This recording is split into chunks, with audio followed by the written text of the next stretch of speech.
What's happening, wrestling fans? Today is Thursday, so you are looking at Evil Dose, and I am the Malachi spreading the message of Suplex City chats. You're probably looking for Matty G. You're probably a little bit disappointed. He is on assignment right now. He found the villain in Antarctica, but he sort of got distracted by penguin controversy while he was there. So he's sorting that all out. We're here. We're still going to talk about wrestling, everything that you love, all the players that you love.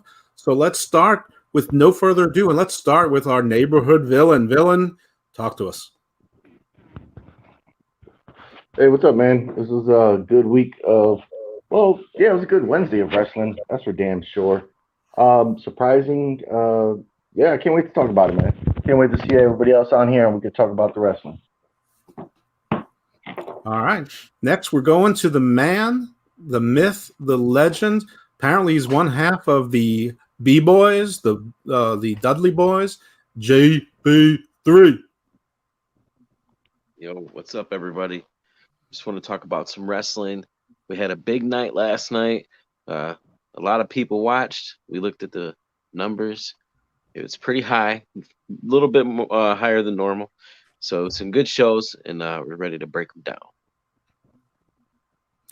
And next, we're going to meet the person that often refers to me as his spirit animal, the Paynemaker.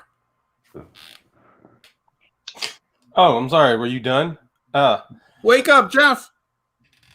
I'm good. Now, I can't wait to get started. There's going to be, well, you know what? Fuck it. There's nobody watching. There's going to be a shitload to talk about today. And let's just do this. Let's do it. All right. So, folks, I think maybe we should get started with Raw. We did our exciting Hell in the Cell recap show, so we're all caught up with that. And because of the Hell in the Cell, we don't need to talk about SmackDown because most of that was rendered moot. So let's talk about Raw. The opening segment brought us with Drew McIntyre back front and center, coming on in, saying that he was not quite done yet, got interrupted, and somebody can sort of take it from there and tell us their thoughts about the opening of Raw. Or wherever you want to go. So I am going to start in reverse order and start with the Paynemaker now. Well, I'm just going to make this clean and short. I chose not to watch Raw, so you guys can skip me for the rest of this segment. Probably information I should have checked on before. I am not a professional, people. I'm just an evildoer. All right. Speaking of evildoers. I was asleep when you were giving the pre-opening briefing, so, that's on me. It happens, actually. I used to run morning meetings. I should be acquainted with it. Villain, give us your 2 cents on Raw, the beginning, and take us as far as you want to go. Well, I mean, Raw was Raw. I mean, they had a bunch of qualifier matches for pay-per-view coming up, which is weird. You mean for the Survivor Series team? Yeah, the pay-per-view coming up. They had some qualifiers to be who's going to be on the team, which I don't get it. I mean, do the wrestler? It's like they just did a draft, and now they're like, oh yeah, Raw, man, I got to represent Raw. So yeah, so we had a couple of those matches, and then we had some matches already posted for the pay-per-view. So that was interesting. Yeah, Drew McIntyre came out. He had to. He talked his shit. I don't know where he's gonna go from here. I'm hoping that if they already mentioned the card, so I'm glad that he's not gonna wrestle Randy Orton again at the pay-per-view. So that gives us at least 30 days, hopefully, without him and Randy Orton feuding, and then maybe he'll wrestle somebody else before he gets back to Randy Orton. And I know it's not his fault. A lot of people are, these fucking idiots that are always like, oh man, it's the worst ratings on Raw. It's like, no shit, man. Raw's been going down every year for the last 10 years. Next year, the ratings are going to be worse than this year. So don't blame it on Drew McIntyre because fucking Raw sucks, It's like he was doing good as a champion. It's just they had nobody for him to wrestle. He barely, who the hell was going to wrestle on Raw before the draft? They had nobody, so it's not his fault. I still think he's good. I still think they believe in him. And, he cut a good promo. And then we had some interesting developments coming up, with the Miz, with the Fiend. So it looks like there's a couple people coming for Randy Orton. So that's unique. Yeah, well, I mean, let Randy carry some of that weight during the COVID era. But JB3, why don't you tell us what you thought about the opening segments? Miz class, Morrison class, Drew McIntyre's always class. I'll tell you what though, what I did not like, and it does not make sense with the story, is as soon as Drew McIntyre came out and he had a smile on his face, I was mad as hell. Because I'm like, look, you lost your title. And you were the chosen one. They did the whole story about the chosen one, how it didn't happen, blah blah. 3B, went away, got found himself, got bigger, stronger, badder, came back, won the title. It's meant everything to him to beat Brock Lesnar at WrestleMania. And he has the title reign, he loses it to Randy Orton, and he comes out with a big ass smile on his face, and I was fucking pissed. I'm sorry. It just reminded me. I don't look face, heel, whatever. Remember when Neville lost the cruiserweight title that one time, and then he came out and he looked like he ain't slept since the pay-per-view. Like his hair was messed up, his eyes were red, like he was all kinds of jacked up. That's selling the loss. Like it almost seemed like, oh, reset time. Not Drew's turn is over. It's so smiling to a baby face again.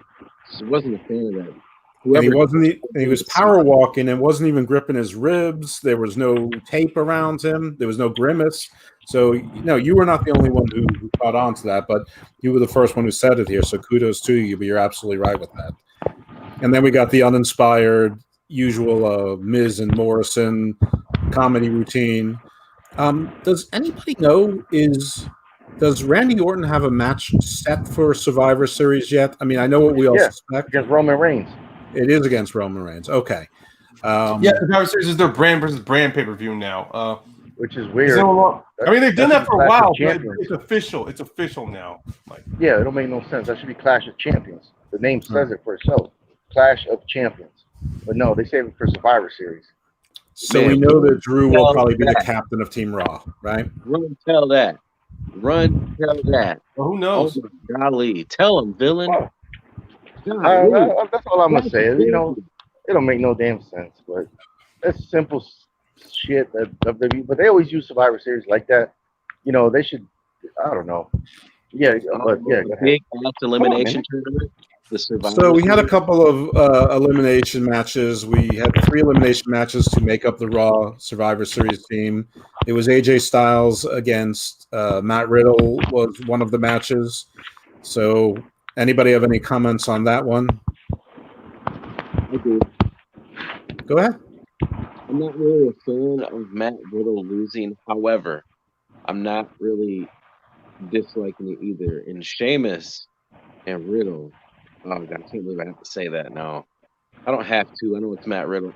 You know what? I'm not as mad as I was about other ones about the name change. By the way, people watching, if there's anybody watching right now, and if you haven't heard, they decided just recently to change Matt Riddle's name to Riddle. Yeah. So, but that being said, I guess he likes it. It ain't horrible, but the match itself is fire, man. I love Matt Riddle. All I kept saying the whole time, I was like, man, Matt Riddle is so good. His facial expressions, how much he cares about the match when he's fighting. It looks like he's fighting.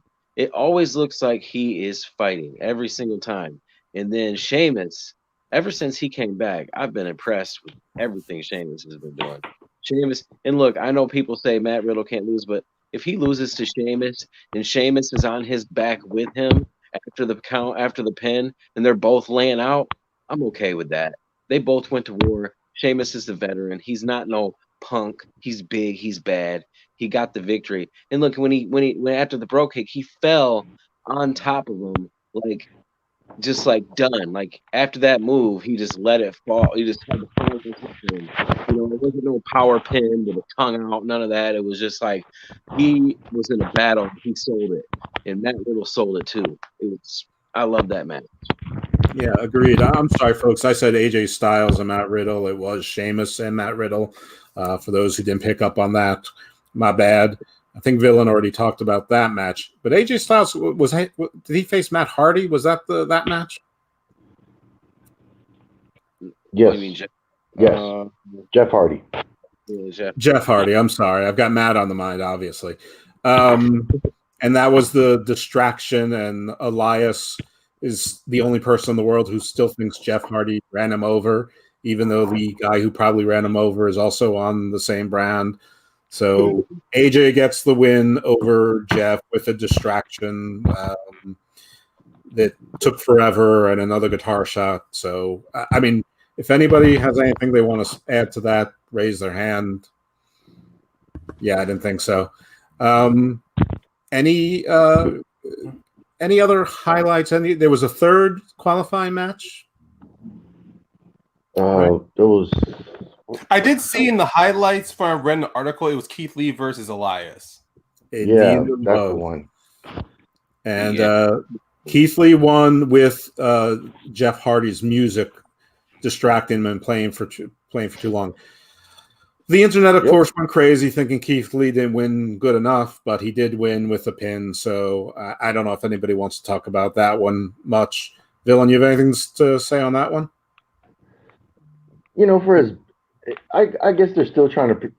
Raw's in a real flux right now because they're bringing in guys that haven't been around for a while. You know, Elias, so they got to try to build them up. Keith Lee, he just got there, so they're still trying to build them up. And then you dumped all the SmackDown stars over, and you got to try to build them up somewhere. You know, you got Riddle that you got to still try to do stuff with because he wasn't really that long on the roster before Keith Lee got up there. You know, so it's just, yeah, he had to lose by the music coming on, which, it looked like it kind of, you know, if you're watching the match, you're thinking, damn it, man, why couldn't Keith Lee just go over strong? But, you know, at the end of the day, Elias just came back like 3 weeks ago, so they got to still protect him. So this is what we're going to get. Shenanigans. I thought it was a real lost opportunity for them to turn Elias face. He's got his album. Somehow it was number one on Apple. But if, you know, they actually used the hacker and revealed that Elias wasn't the driver, or that it was I'm sorry, it wasn't Jeff Hardy that was the driver, that was Sheamus that was the driver. That would have been a good excuse for Elias to what's the cutoff? I had a prediction a long time ago, and I'm sorry, I do not want it to be Sheamus. I know it's probably gonna be Sheamus, but I don't want it to be Sheamus. I still want it to be my prediction. I know the draft kind of ruined it, but it should have never been Sheamus. They should have accused Sheamus. Sheamus should have said it wasn't me, and then still been a dick and fought Jeff Hardy anyway. And then if they found out in reality that it was the other person with red hair, and it's the reason he was missing for so long, Sammy. But the draft, I guess, kind of ruined it. But I'm sorry to cut you off. I just wanted to throw. I'm a little sour that the draft ruined that because I thought that would have been cool. That's okay. That's not a bad story. It's fine. But with the timing of Elias's album drop and, you know, giving him a little push, I think it would have been a good opportunity to move that along and make him a face. And it would have been, you know, I think better. Again, Elias is the only person left on earth who thinks that Jeff Hardy drove that car and hit him. We had a backstage segment with the women's tag team champions and Dana Brooke and Mandy Rose about the women's team and who should lead. And then Garza came in with a rose and a pretty funny interplay between Shania. So any thoughts on that, gentlemen? JB3, why don't you kick us off? I would have done the same thing Garza did. I would have been all trying to hit on the chicks, and as soon as Nia walked in, I would have been like, "Oh my golly, hello, beautiful. Let me talk to her." Let's face it. I don't care what anybody says. Nia Jax is straight. She's a beauty queen. But I hate to admit, I really enjoy Shayna and Nia together. Villain, what do you think? Yeah, it was a funny segment. You know, they had the perfect guy to pull it off. You know, Garza, especially with the different culture dynamic. You know, his English ain't like 100%. So, you know, it's always good when you have people that have an accent because it just sounds different. And yeah, it was okay. You know, it was what it was for a segment. So we had Adam Pearce talking to the various women, and it seemed like the story was going to be that none of them were going to be on the women's team. But it turns out that all four of them were on the women's team. And so then they had a four-way match to determine the fifth member. which was Nikki Cross, Lacey Evans, Peyton Royce, and the ravishing non-Russian Lana. So this match ended the way Lana has been winning matches lately, by lying out on the floor after being knocked out for a while and then sneaking in and stealing the win after somebody else lands their finisher. So she's number 5. They all pretend they're celebrating, and of course it leads to the continuation of the most important streak in sports entertainment, Lana going through the announcer's table. So anybody have any thoughts on this match? Hearing none, which is not to be unexpected. There was another backstage segment where, and I want to know if anyone else found this to be a little bit distasteful, because I did, and maybe I'm just overreacting, or overcompensating or something. But New Day was doing the Street Profits shtick and imitating them. Now, I'm not going to say it was bereft of humor. There were funny parts, like when Xavier kept giving Kofi another solo cup. But I mean, I don't know. I know it's Halloween time-ish, but they were doing but I don't know. They have one African American team mimicking the other African American team and doing the shtick. I don't know. Again, maybe I'm overcompensating or overreacting, but I found it to be distasteful. Though I'm in a few wrestling groups that are largely younger and more diverse than a 50, almost 2-year-old white guy, and no one else made any comments about it. So I'm thinking maybe it's just me, but I don't know. Anyone have any thoughts? If I watched it, I would definitely have had some comments. Okay, fair enough. Well, Villain, what do you think of it, if anything? It just seems weird, because when they first met 2 weeks ago, they were all cordial with each other. They gave each other, they switched the titles over. They gave them props, and then out of nowhere, I guess because they're fighting at the pay-per-view, now a veteran team is mimicking and clowning the other team, so it makes them kind of look like heels, like almost bullies. So it's an interesting development. Maybe they want the other team to fucking be like the faces going in, and maybe New Day needs to turn heel again, because I mean, they've been faces for so long, and I mean, yeah, if you want to be goofy and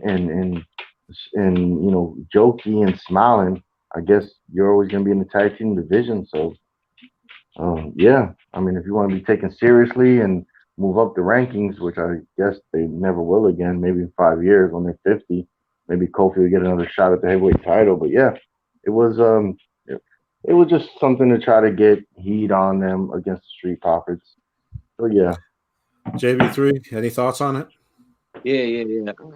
I had a different thought on it. I wasn't really upset about it. And yeah, they were cordial. I think they still are. Pretty much, I think they just coming, man.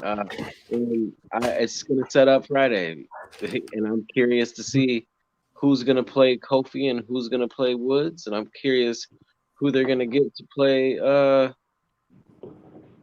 Big E. Well, maybe Big E will play Big E. Maybe he won't find it funny. Maybe he will find it funny. I don't see. That's the thing.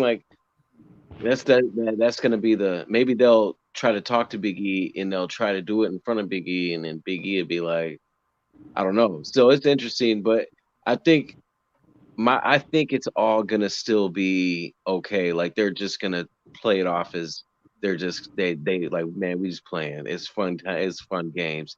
Because a lot of times with the Usos, when they did the rap battles and stuff, they like feuded and everything, but they were like, yeah, we're still kind of cool, so we'll see. But I wasn't that mad about it. I want to be like I said, anything else. I just want to see how they play the New Day. Well, this is one of those things where I'd like to know more about the backstory and whose idea it was and who came up with it.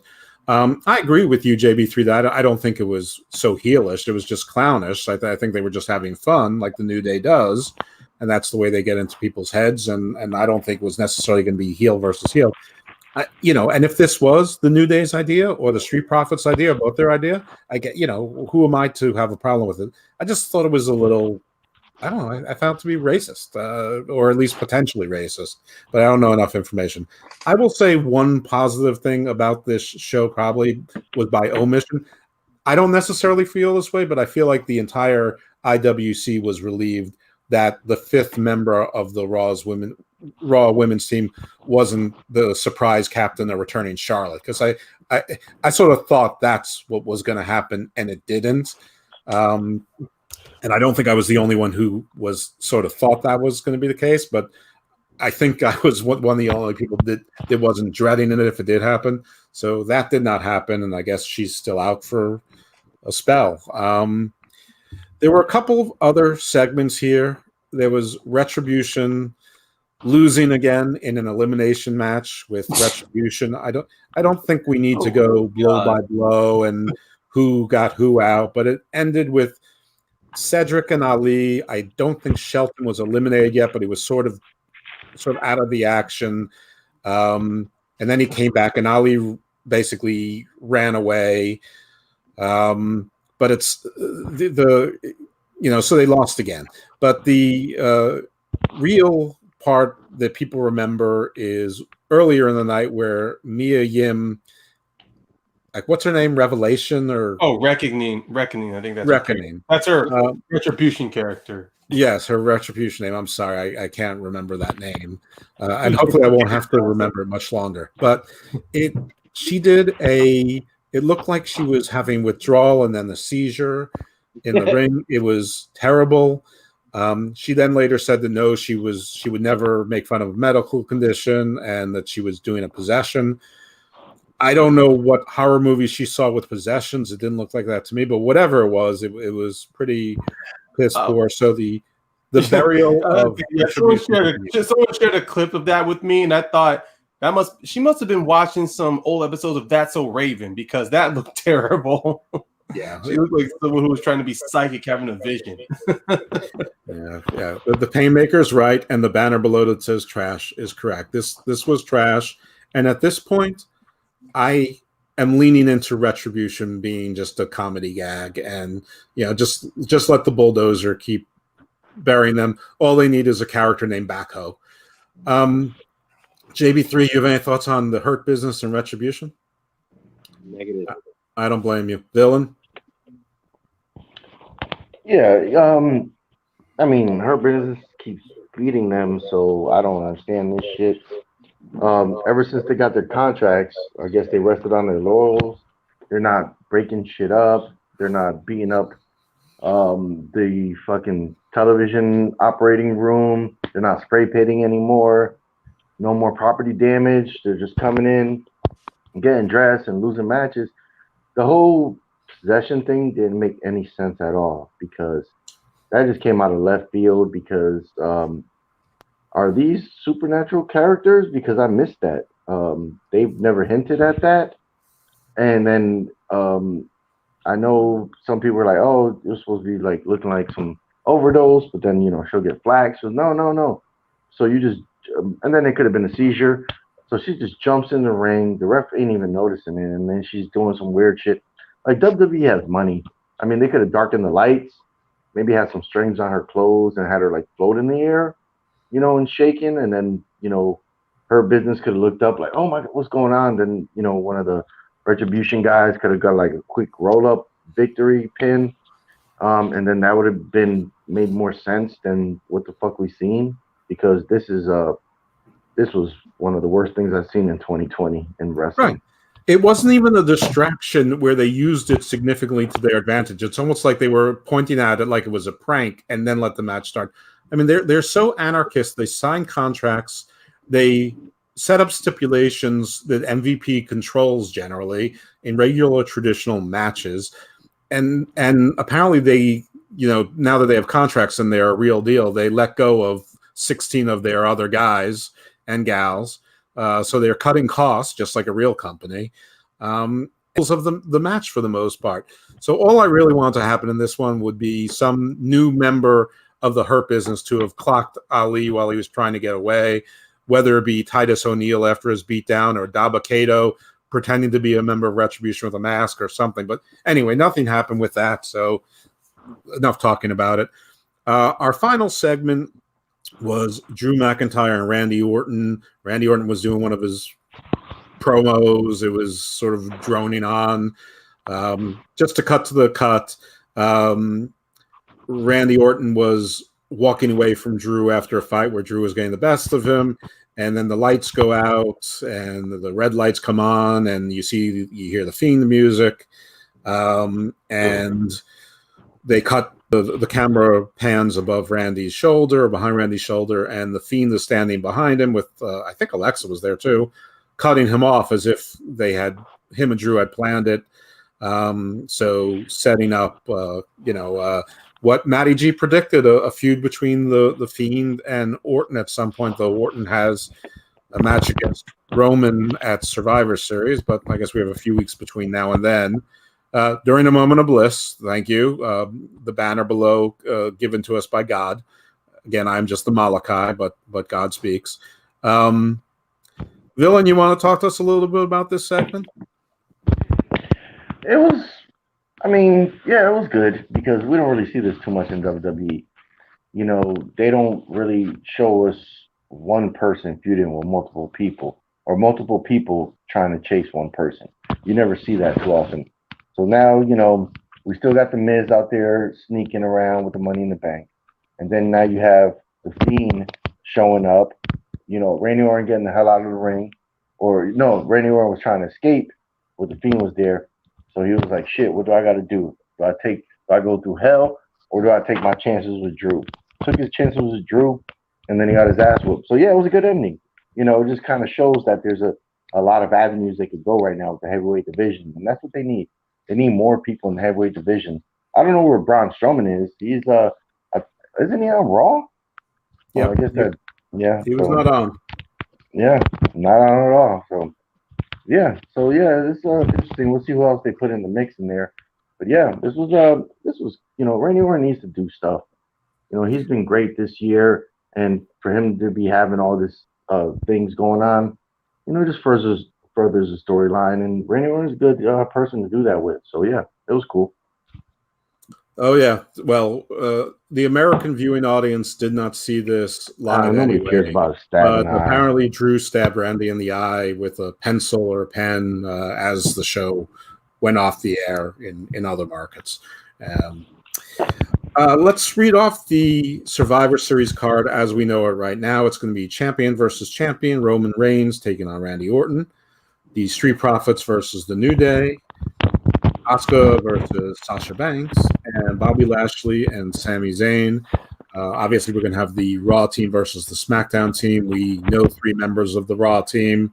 My guess is Drew McIntyre is going to be one of the others, and either The Fiend or Braun Strowman, probably Braun Strowman, but who knows. I was also a little surprised Sheamus got in, but like JB3, I don't have much issue with it.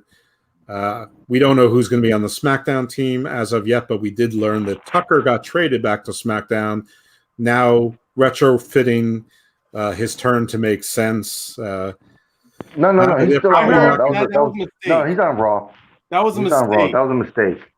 Yeah, he's on Raw. Are you sure? Because I saw it a bunch of places that he got traded. I was before we did this. I was during my lunch break. I was looking for wrestling news. And most likely on news about Thunder Rosa, and then it popped up saying, "Oh, it turns out the news of Tucker being traded to SmackDown was a mistake. He is still a part of Raw because he had performed on their main event show." That's ridiculous. I mean, at least that would have made sense as to why he turned. If the story was that he was using the Miz's lawyer to get it reversed, but okay, that's too much to ask. All right. Does anyone have any other things to talk about WWE-wise with regards to Raw or Survivor Series? I guess the NXT is not going to be involved because that's how little they care about it. Well, NXT, apparently there's a bit of COVID running around NXT, and that's a bit of a problem. I'm also not sure that last year's experience with NXT did them any favors, but that's just speculation. No, I think the problem was, and this is going to draw to an interview I came across AJ Styles about why, because one of the takeaways from that interview, AJ Styles says WrestleMania is not special anymore because they're overloading the card, because he said he remembers a time when WrestleMania was important because each wrestler who got a match had worked their way up to it. Even when he started, he felt his first WrestleMania was important because he had worked to it. But now, since Vince keeps putting a lot of people on the card because it's supposed to be a special event, kind of like Survivor Series was, because Survivor Series, there was like WrestleMania has many memorable moments outside of the elimination matches. It held the debut of The Undertaker, The Rock. Kurt Angle Kurt Angle beating Undertaker at Survivor Series, which was special because during that time of Undertaker's career, he had never been defeated at a pay-per-view, or at least at Survivor Series. He was always undefeated there, just like WrestleMania during that time. So comparing with Survivor Series and WrestleMania, they were always special because certain matches were kind of billed, and not just billed, but wrestlers earned to be on that card. And last year's WrestleMania 35 and of course the SmackDown and of course Survivor Series when NXT was involved, too many matches were loaded onto the card because Vince thought business-wise it made sense to give people more entertainment. But guess what? The more important matches suffered because certain matches were always on before, like the WrestleMania 35 Triple Threat match. That was meant to be important because it was the first ever women's main event, but you had 16 or 15 matches on there. So by the time it got there, not many people were energized for it. And just like with Survivor Series, with NXT, it was Shayna, Bayley, and Becky. Those three. That was also another first-time women-led main event for Survivor Series. And even then, there was too many matches on the card, including the pre-show, that by the time when you watch those matches, the crowd on both pay-per-views were not invested, at least the way you wanted them to, at least the way you expected them to be. Yeah, you dilute the value of the show by overloading it with too many matches, especially ones that weren't necessarily important or didn't have a long build. Or if you're going to put 18 matches on a card, work on 18 stories for 6 months. Yeah. And I'll be honest, my little rant here might just be nitpicking or just be like making apples out of oranges. But right now, the card that the voice of God has given to us, 4 matches so far. That's good.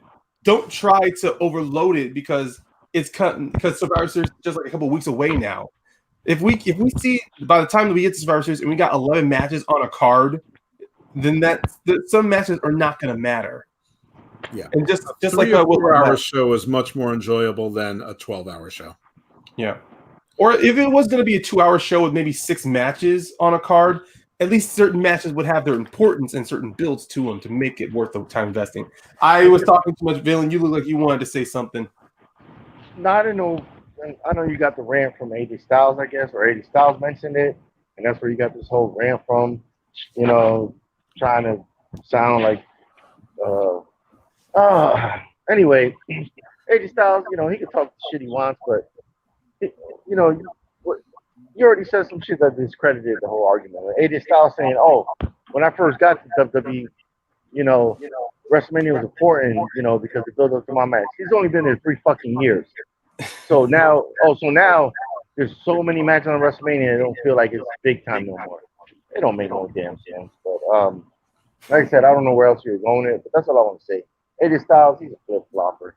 Because that don't make no damn sense. If he was a 10-year veteran, or if he was there like as long as Randy Orton was there, then yeah, that could hold some merit. Because they went from like maybe having 9 matches to 18. But AJ Styles been there for what, 3 years, 4 years now? Like, come on, man. He acting like he went from he acting like when he got there they only had 9 matches and now they have 20 on WrestleMania. All right, folks. Well, you got 2 very different opinions. I'm just saying, if you start looking at WrestleMania, like maybe after 17 or 18, like the moment when Vince bought the WCW, he started. Yeah. There were more matches were adding on to almost WrestleMania. Yeah, that's what happens when you have. That's what happens when your roster keeps building and building. Like he went from having 40 guys on the roster to having a fucking 150. What do you expect? Yeah, save this for your promo debate that's going to go on. But actually, we're going to hear a bit more from Ryan. But before we get into what you were preparing, I've got a question for you. Your Team Saraya shirt, is that because you are supporting Saraya in her Twitch battle? Well, not a Twitch battle. I'm just a subscriber to her Twitch and to her Twitch in general. Okay. I signed up to her Twitch maybe like 7 months after it launched, and Well, you know what's going on, right? oh yeah, I mean she's been. I mean, of course, with the whole third party thing with WWE. I mean, it's not news to me. I mean, it was originally her Twitch was originally called official page WWE, but then after the whole thing, she changed it to official Soraya WWE. I mean, she's not shy saying that she's still with the company. It's just that, when it comes down to it, with Twitch in general, especially with the fan base and the followers that she has there, it's a sticky situation to where she doesn't feel like WWE deserves the right to want to have ownership or at least have their hand in this property, especially if it's something that she's built along with a few other wrestlers on Twitch as well, like Cole, Dakota Kai, Mia Yim, Zelina Vega. I mean, just to name a few. Yeah, it seems very. I mean, I understand the legal basis for it. I saw the contractual clauses. Vince is in the right legally, but it's not going to be a lot of money. It just seems petty. All they're doing is expanding his brand by being out there and engaging with fans and showing their real personalities, which generally speaking are better than their TV personalities, with a few exceptions. I mean, Austin Creed and Xavier Woods are very similar, but for the most part, they're rather robotic on TV. But anyway, I was just asking you that. But we're going to get more of the Paynemaker, because the Paynemaker is going to give us a Bound for Glory and an Impact update. Yeah, it's been a while since I've done this, and not because I've been itching at the heels to do this, is because for a while I was off of Impact for a bit, but during the past couple weeks I got back on. But for Bound for Glory, it had itself a very good card. Mainly, I'm just going to talk about a couple of the highlights. The main highlight for TNA Impact, they started their own little Hall of Fame ceremony, and it continued with Impact here, where they inducted Ken Shamrock into their Hall of Fame. And this was like before the show began. It was part of like their little pre-show. And during the pre-show, they had a certain personality like Bret Hart was singing like, congratulations to Ken Shamrock along with Mick Foley. And then also a funny thing. And then, of course, one of the biggest news, of course, out of Impact for Bound for Glory for his inductee was the fact that Dwayne Johnson gave a 2-3 minute video not only just giving congratulations to Ken Shamrock, talking about his personal relationship to him, and saying out loud Impact Hall of Fame. Like this, Dwayne Johnson, him being himself, you're talking about having a lot of a huge impression and a lot of and him encouraging The Rock in his early careers in the WWF, where that was like one of the biggest for everybody of Bound for Glory. At least one of the big takeaways, that Dwayne Johnson would be the inductee to be the person to induct Ken Shamrock, even though he did this digitally. And that's on the card itself. That was the tag. I had no that would lead into the show. It kicked off with what Bound for Glory has their own version of Royal Rumble. It's called the Call for Your Shot Gauntlet. It's pretty much Rumble. Wrestlers start off in the ring, and then it counts down, and more wrestlers come in. But I think the slight difference is that it's an intergender mix gauntlet.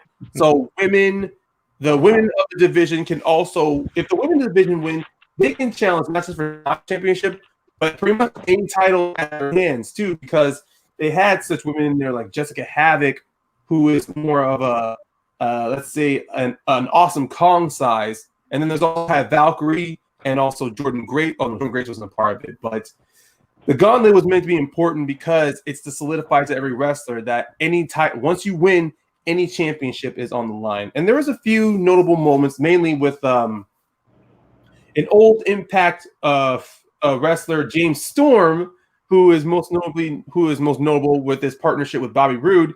He made a one-time reappearance for the gauntlet, but of course he didn't win. The main story going in was with Rhino and Heath Slater.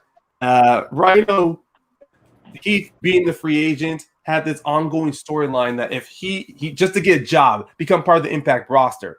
Rhino being the best friend stuck up for him. So the stakes with Rhino did not win, lose his job, and he was not hired. So, or Rhino wins the gauntlet, and not only does he get to keep his job, but Heath Slater now has a job as a contracted wrestler in Impact. So, happy thumbs up for people who are invested into that storyline. Except, didn't Heath Slater in that very same night suffer a very serious ankle injury? Yeah, I know. I did notice. It looked like I thought he may have maybe sprained his ankle, but I don't know. It may be more serious than it might have looked on camera. I think it is. I think it's been reported as being pretty serious. Yeah. Also, I have another question for you about Impact. I know that Rich Swann and Su Yung are both on the card. I'm not going to spoil your segment, but do they? They're married in real life. Do they acknowledge that on Impact or not? I don't think they do. No, they've kept the only wrestlers they've ever acknowledged who were together were when before he went to WWE when John Morrison or Johnny when he was on Impact, it was acknowledged his relationship with Ty Valkyrie and also Eddie Edwards and his marriage to his wife Alicia. Those are the only few that are acknowledged. Okay, so they're not going to do the power couple thing. Okay, all right. Well, I guess I just sort of spoiled it, but that's good, actually. The thing with Su Yung was that the Knockouts Championship was mainly going to be between Deonna Purrazzo and Kylie Ray, and there was this little build there because Su Yung at the time, who of course she's like this undead bride, during the last couple months had went under a different persona called Susie, which is pretty much abdomen tear. That is not good. Ouch. That is not good. Yeah, he's definitely going to be out for a while. He's most likely going to be like maybe an on-screen personality, depending on the severity of the injury. But to get back to what I say, Su Yung had gone under this little personality change called Susie, who's pretty much the good girl, almost like a doll personality, to where she doesn't react to anything. She just goes around and go, "Oh, that's nice," or "That's not supposed to be nice." But during the past couple of weeks, there have been hints that the Su Yung persona was starting to come back. And then 2 weeks before Bound for Glory, Deonna Purrazzo pretty much injured Susie by stomping her arm with a chair, and locking her arm into a chair and then stomping her, pretty much breaking it. So it leads. But then, of course, when the match happens, Kylie Ray's music hits. She doesn't show up. So then Deonna Purrazzo pretty much says, "I'm a fighting champion. So I invite anybody to come to the ring." And then Su Yung appears. She comes down to the ring. And of course, she's the surprise return. Like, uh-oh. And the match happens. I gotta admit, I enjoyed myself in this match since, technically the storyline of Kylie and Deonna was removed. And it was just Su Yung involved. And from many of old internet, pretty much old independent videos I've seen of Su Yung, there is a slight change with her now in Impact to what she was during in the independent scene, but the character was still there, and she wins the Knockouts Championship, dethroning Deonna Purrazzo. And I can tell, yeah, Maddie, I was gonna jump onto that, but but then Dose brought up the thing with Rich Swann and Su Yung. No, I asked him to get that information, so we had it at hand. Yeah, he's not correcting you. He's responding to my request. I know, but I'm seeing him. He's telepathically shouting it out to me. And so I will address this because before the Knockouts Championship, we had a 4-way bout for the Impact Tag Championships, which was between 4 teams: the Good Brothers, Carl Anderson and Gallows, the reigning tag champs, the Motor City Machine Guns, Ace Austin and Madman Fulton, and then the North, which consists of Josh Alexander and Ethan Page. Before the match even began, the North attacks the Motor Machine Guns, pretty much disabling Alex Shelley, taking him out of the competition. Okay, I can see that. All right. Yeah, I got you. So, most likely at the time, it was not. I think Impact kept it very close to the vest before the pay-per-view that Shelley had an injury. They were just, not going to reveal any details. So the North attacking Shelley by doing pretty much an inverted tiger driver suplex onto the ramp was Impact's way of writing off Shelley and acknowledging that injury he had, that neck injury that he sustained when he was doing some independent shows. And then, of course, throughout the entire 4-way match, Chris Sabin, instead of going to his friend, decides to fight it out, defend their championships. So instead of a 2 versus 2 versus 2 versus 2, it was 2, 2, 2 versus 1. And of course, like any other tag team match, it was fast paced. It was chaotic. Chris Sabin showing himself like, oh, he's got heart, he's got guts. And then, of course, you got the North, who was being very calculated throughout the entire match, always attacking Sabian, making sure that Anderson and Gallows were never tagging in, because next to the Motor Machine Guns, the Good Brothers were the high favorites. Towards the end of the match, of course, every team got their finishers in. It ended with the Good Brothers, I believe, getting the Magic Killer, and then the North gets a blind tag in, or they take out both the Good Brothers to where they use, I forgot what their move is, to pin Chris Sabin to regain their lost tag team championship. So they become the new Impact Tag Champs. Can we break for a second? I have a question for you. You said that James Storm was doing a one-time appearance. Are you sure about that? I have not looked at Impact since for a while. I mean, if he has re-signed, then that is all good news, honestly. Yeah, I'm not questioning you because I doubt you. I'm questioning because I truly don't know. Because it's interesting if he's still a free agent. Well, for me, I kept it pretty much show to show. I was going to wait until probably the end of this week to look at any Impact news, because I don't want to try to overload myself every day. Like, oh, what's happening here? But hey, so another question in the same vein. I know that EC3 lost to Moose, which was a bit of a surprise in a cinematic match.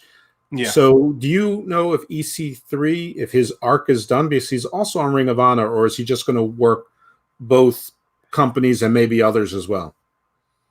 Well, I don't know exactly what how many appearances or how many contracted matches he had written into his contract with Impact, but it seemed the main storyline that he was focusing was his little thing with Moose.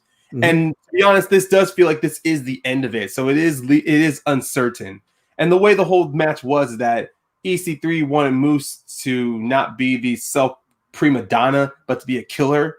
I mean, of course, EC3 lost, which is surprising, but at the same time, it was for an unsanctioned championship. So the whole storyline with EC3 was that belt represents who I was, and I want to burn it all down. And I kind of liked that, because that's honestly, EC3 gave some great promo work. It was good character work from him. It's pretty much him reminding the world that WWE had something with me, and they let it go. But that's what I got from it. But if EC3 does pick up again, it's gonna be hard to tell who he wants to go after, because from some interviews he said that Impact's very open with him, but at the same time, he understands it's a business. So if they really have nothing for him, or he has nothing like in store to who he wants to work with, then for the moment, we can safely assume that maybe this thing with Moose is his little last thing with Impact. Well, two spots just opened up: Heath Slater and Alex Shelley. So yeah, he definitely could show. And then before I get to the main event, I quickly want to touch on their X division, mainly Impact X division. How have they been really experimenting with it? Of course, the history of its X division, it was mainly kind of like their version of the Cruiserweight division. But during this new change in the Impact regime, especially now in the digital with the no audiences, they have been very experimental of who they have fight in the X division. Mainly, it's no longer just the speed and athletic cruiserweight wrestlers. They've had heavyweights actually fight in the X division. Wrestlers like Willie Mack, who, even though he's a big dude, but he's someone you don't see in the X division. And then there's also this really super heavyweight wrestler named Fallah Bahh, who at a time when Tessa Blanchard was still doing her run in Impact, also was challenged going for that X division championship. And actually, speaking about Tessa as well, during her run before she became Impact champion, she also challenged for the X division championship. So with the X division, they're I won't say they're stretching the disbelief, but they're really trying to open more avenues in that division. And and this brings me back to their six-way I forgot what it was called. Their six-way scramble match for the championship. It had TJP, Rohab Raji, who was the champ, Jordan Grace, who's mainly been feuding in the knockouts division, but she decided to step her foot into the X division along with Chris Bay and two other wrestlers I can't pull off the top of my head right now. But with the X division, it was pretty interesting, especially with how Jordan Grace was able to insert herself, because in the knockouts division, she's mainly the powerhouse and sometimes technical wrestler. So seeing her style clash with some of the other pretty much high intense wrestlers like Chris Bay and TJP was very interesting to see. She didn't win the match though, but seeing her inclusion in the X division is kind of a good thing on how Impact is trying to separate themselves on how they want to include their wrestlers into their brand.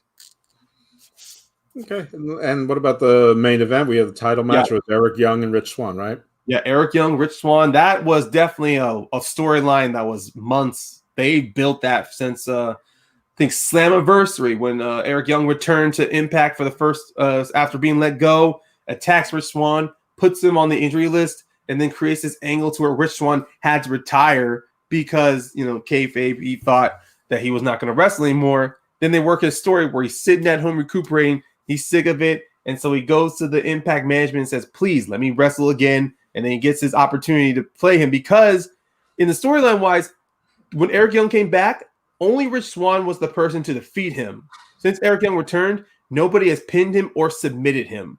So, of course, if people had ever argued why was Swann fighting, that was the wrestling logic. But in this match, it was pretty much just your simple babyface and heel tactics. Eric Young trying to cripple Rich Swann again, and Rich Swann, of course, being the babyface, like the underdog, the Daniel Bryan of the story, to where no matter how many times he's knocked down, he gets back up. And he kept fighting and fighting to where he wins and becomes the new Impact World Champion. Now, it was pretty interesting though to see it, and of course it ends with the simple baby with the normal babyface applause. Most of the wrestlers from the locker room come down the screen while Eric Young is like hobbling somewhere along the corner while everyone celebrates with him. They lift him up in the over their shoulders to celebrate him becoming champion. And of course the commentators, they play that up as if it's the Rocky miracle. This guy who had nothing and now he's come back and he's won. Become the champion. A 15-year career. Finally crowned. All right. Well, good for Rich Swann, good for Impact. And then a lot of the buzz this week was for the regular Impact TV episode where they had a wedding ceremony between Rosemary and a wrestler named Johnny Bravo. And apparently he got shot when the lights went off. And you come back and, he may or may not be dead. We don't know. Relax, folks. It's a TV show. Everyone's all up in arms. They got all up in arms about 4 years ago when LAX did a drive-by on a kid who survived. Since then, Allie was murdered. But listen, Johnny Bravo was marrying Rosemary, who is a sort of undead, demonic character. So I'm saying it's not till death do you part. It required death for them to join together, and maybe he's just entering her demon realm with this. So maybe it's an inside job. Who knows? But it's a little who shot JR. All right. Yeah. We went a little bit long with Impact, but it was a big week for them. But I want to reserve most of the night for Wednesday night because we had two exciting shows, Halloween Havoc, which I thought was fabulous, but I'm not going to say anything about it. I'm going to let the villain take as long as he likes to talk about it because he's been quiet and patient for a long time. So, villain, please take it away. Talk to us about Halloween Havoc. All right. We're on Wednesday now. Hold on, I was eating some fruit. So hold on, give me 1 second. Yeah, Halloween Havoc showed up, and I guess naming the paper or naming special events after famous pay-per-views is the trick to go. I didn't think that was going to be the case, but the numbers proved it this week with AEW actually losing to NXT. I think NXT was at 851,000. NXT was at 781,000. So yeah, it showed that AEW needs to step their game up because all NXT needs to do is pop an old name on the show, and people are going to tune in. It looks like, but yeah, the card started out really well. Really, I was kind of disappointed with the arena setup because I thought it was going to look like the, like the Halloween Havoc from '97. Like a famous one where you see all the big skull head and the tombstones and the mist. But we didn't really get that. All we got was a fucking floatable pumpkin head that Johnny Gargano just like cut as soon as he came out. I think Shotzi Blackheart did really well as the host for somebody that's only been there for I think a year. For her to get that responsibility, I think she really did well right there. And the first match was amazing. Really surprising. Really surprising how they did this. You had, because I honestly didn't think there was going to be a title change. I kept saying it. Damian Priest just won the title, and then he already lost it. And I don't know why. I guess they wanted a big pop for TV. But, yeah, the match went really well. They gave these guys time. They fought inside the ring. They fought around the ring. They fought on the stage. They fought in the back. This was a really good match. And we had some skeleton or some mask guy come out and hit Damian Priest that none of us know who it was. And never revealed who the guy is. So that was kind of like, okay, maybe they'll tell us next week. Maybe they never will. But, yeah, for Johnny to win this belt again was kind of shocking. I was surprised. I did not think he was going to win this title. Can I tell you why I thought that they did that? I think they did that so that we would think that Candice was going to win the later match to be the power couple. So I think it was part of that swerve. I have a theory on why they've let Priest drop it now, and I think it goes back to the whole thing with Finn Balor. His jaw's broken; it's unknown what's going to happen with him. Perhaps, maybe if Finn Balor has to relinquish that title again, I think maybe NXT or Triple H in this situation feels confident by shifting Priest from the North American Championship to making him be one of the people that go after the main belt, the NXT Championship. I don't think he's going to get crowned immediately, but I think he sees Priest as somebody who can be the next person to hold that championship. Makes no fucking sense. Makes no Dylan, fucking sense. why don't you continue with the card though? Because I told you could go as long as you want. No, we'll take turns. I'm not gonna talk for 12 fucking minutes. I do want people to death. I won. Ryan didn't even talk about the match yet. Ryan is always fantasy bucking. He didn't even talk about the damn match. All right, you two stop squabbling. He's pretty sure trying to press my buttons. I didn't talk about the match yet because I didn't feel like it. I like the fact that Gargano won. The Gargano way came out with the big red belt. Gargano deserved another run with the NXT North American Championship. As much as I want him to be NXT champion, at least him being the first man to hold this belt 2 times cements his legacy on NXT to show you that Johnny Gargano is the workhorse of NXT. I can't wait to see who they're going to put him against. Even though it's going to be Bronson Reed, what they said during the match, I can see Gargano having an excellent feud with somebody else on that card. Hell, him and Kushida, probably the next takeover. Well done, first of all. I will also say that I thought this show was fantastic, really from beginning to end, mostly. And what wasn't fantastic was still good. But something I've said a lot about NXT is that it lacks color. It's monochromatic. It doesn't have a lot of sound differential.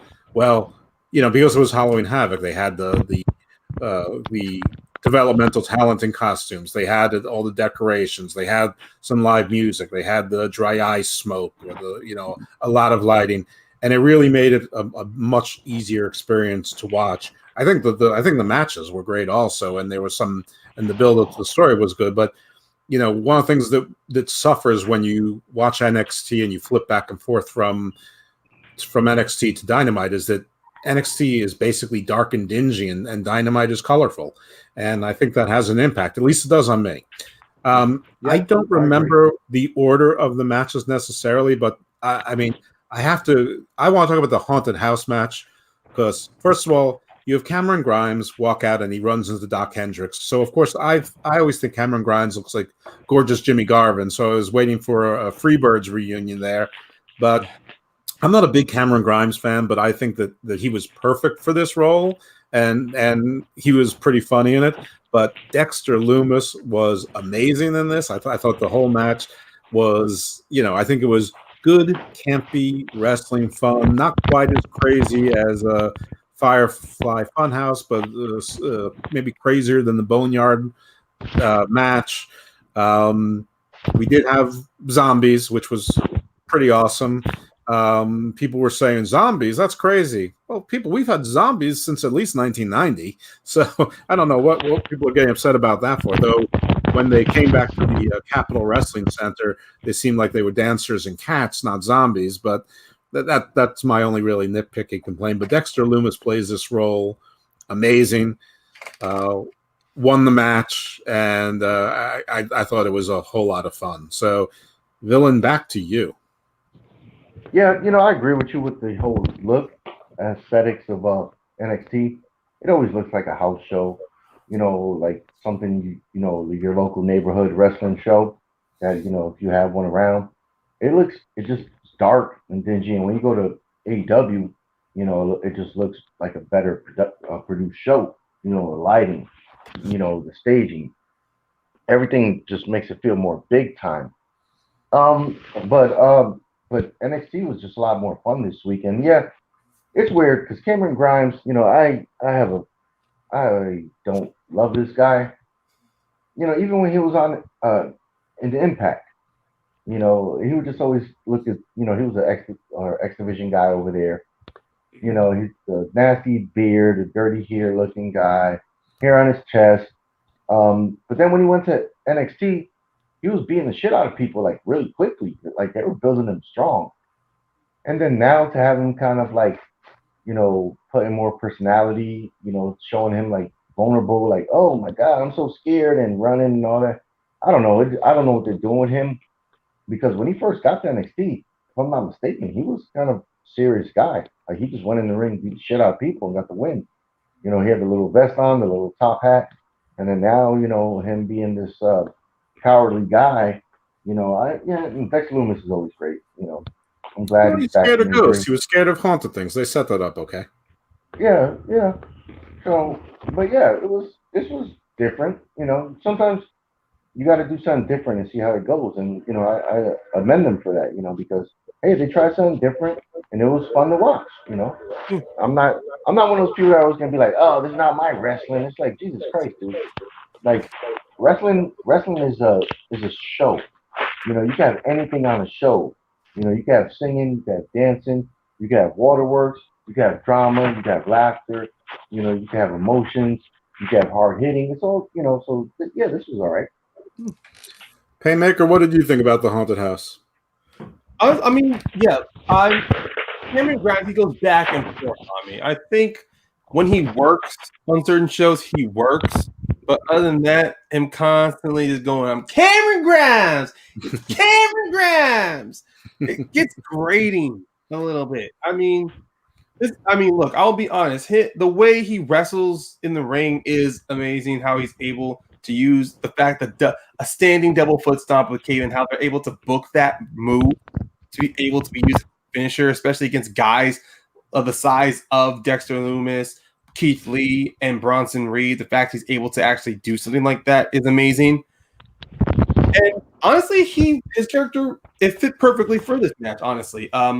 Somebody from his groveling with William Regal to getting into that truck, to getting into that van throughout the entire match. I mean, my only downgrade about that was that there was just too many quick cuts.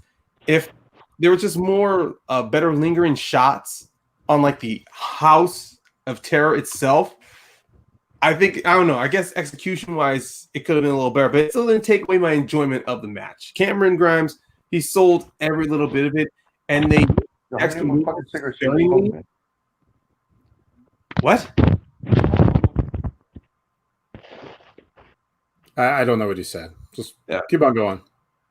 I mean, but I'm just saying when Cameron Grimes is used when he's scared out of his mind, it works. And when they use Dexter Loomis sparingly on moments where you see him crouched on between two tree trunks, or you see him slowly coming out of the showers, or of course favorite spot when he gets into when he runs back to the van to drive away, and then there's Dexter Loomis, quick cut, and then quick cut again, and he's not back into that van.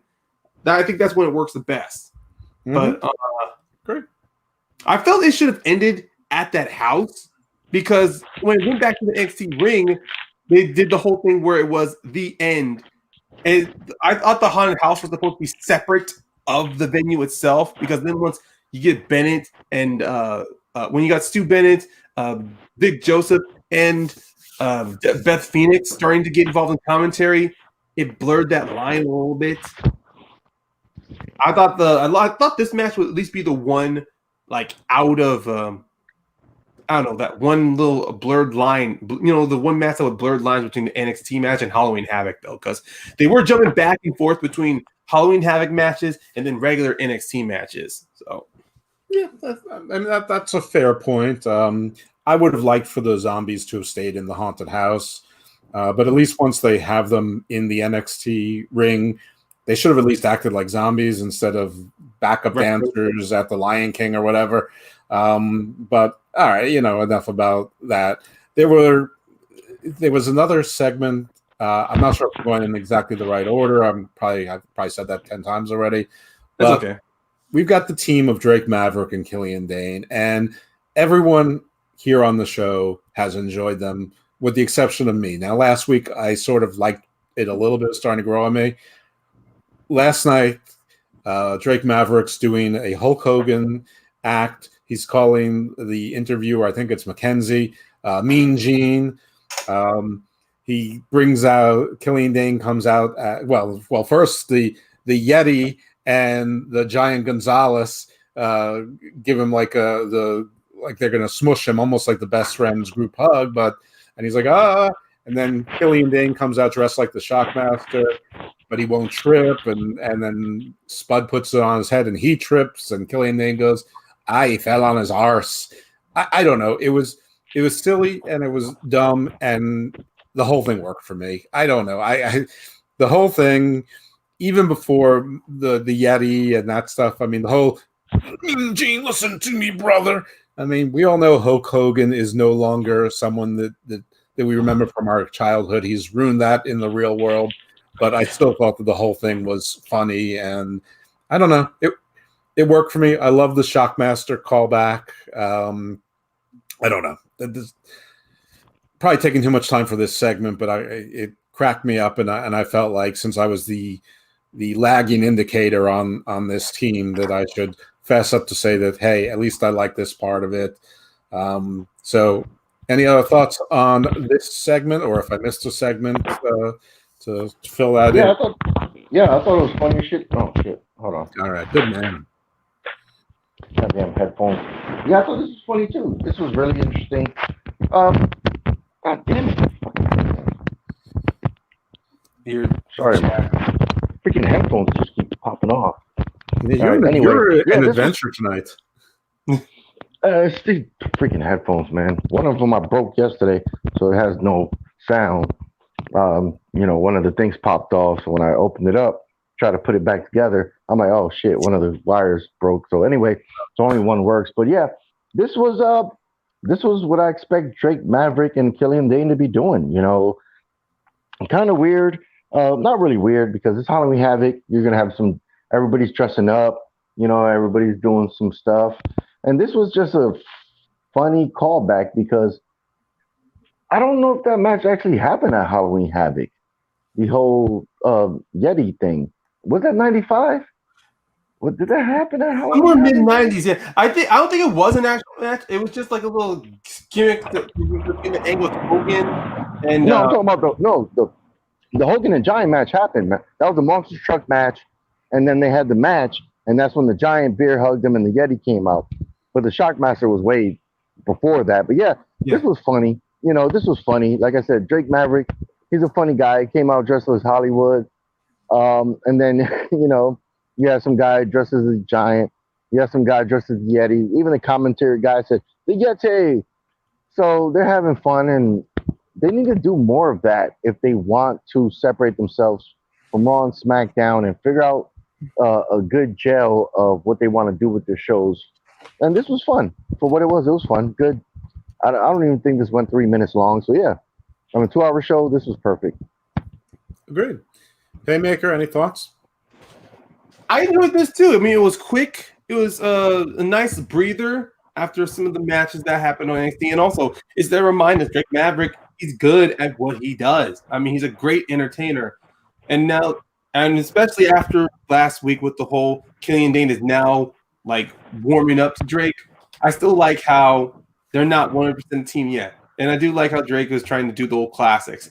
Hogan, relive the Hogan Mean Gene, relive the classic Giant and Yeti sandwich, and with the Shockmaster. It works well. I mean, you're starting to see the chemistry between both Dane and Maverick. Yeah. So we all agree on that. Oh, by the way, audience, JB3 is also on assignment. Turns out that Matty G called for backup. So we got JB3 on an Osprey, and he's flying down to our New Zealand base to intercept and do a search and rescue. I was about to ask what happened to him. I was like, don't worry. It's all don't worry, he's good. Yeah, Villain, you don't have clearance to know. Sorry. All right, so the next, I don't know if it's the next segment, but a really solid women's match. Rhea Ripley and Raquel Gonzalez, two big, strong powerhouse women.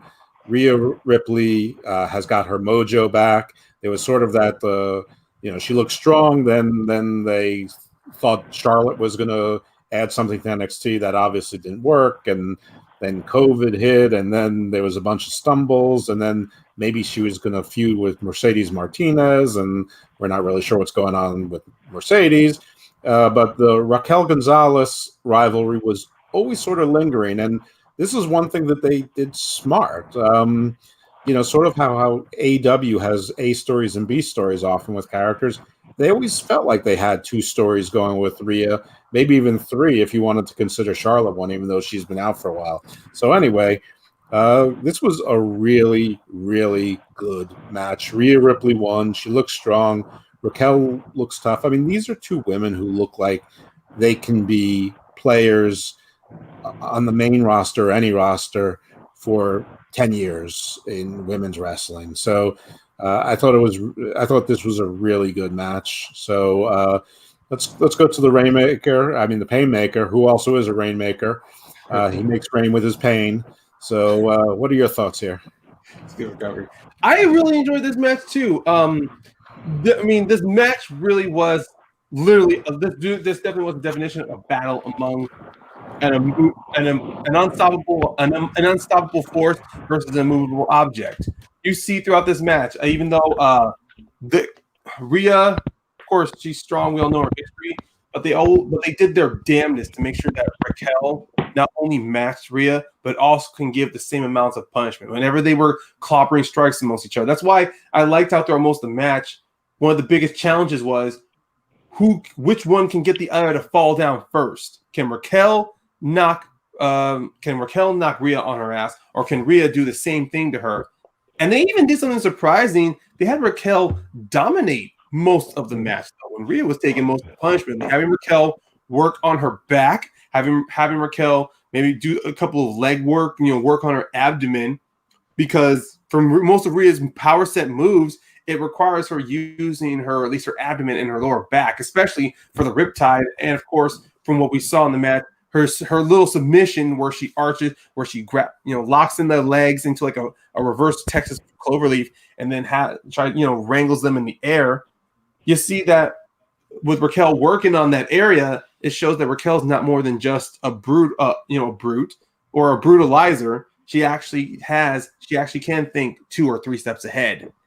And I do enjoy how the story in the match was Rhea not only being resilient, but her fighting back, not giving up, and also taking as much punishment as she can give. Well, you see that, folks, at Suplex City Chats, we have our own Thatcher's Thatch Ken segment with the Painmaker breaking down the technical wrestling.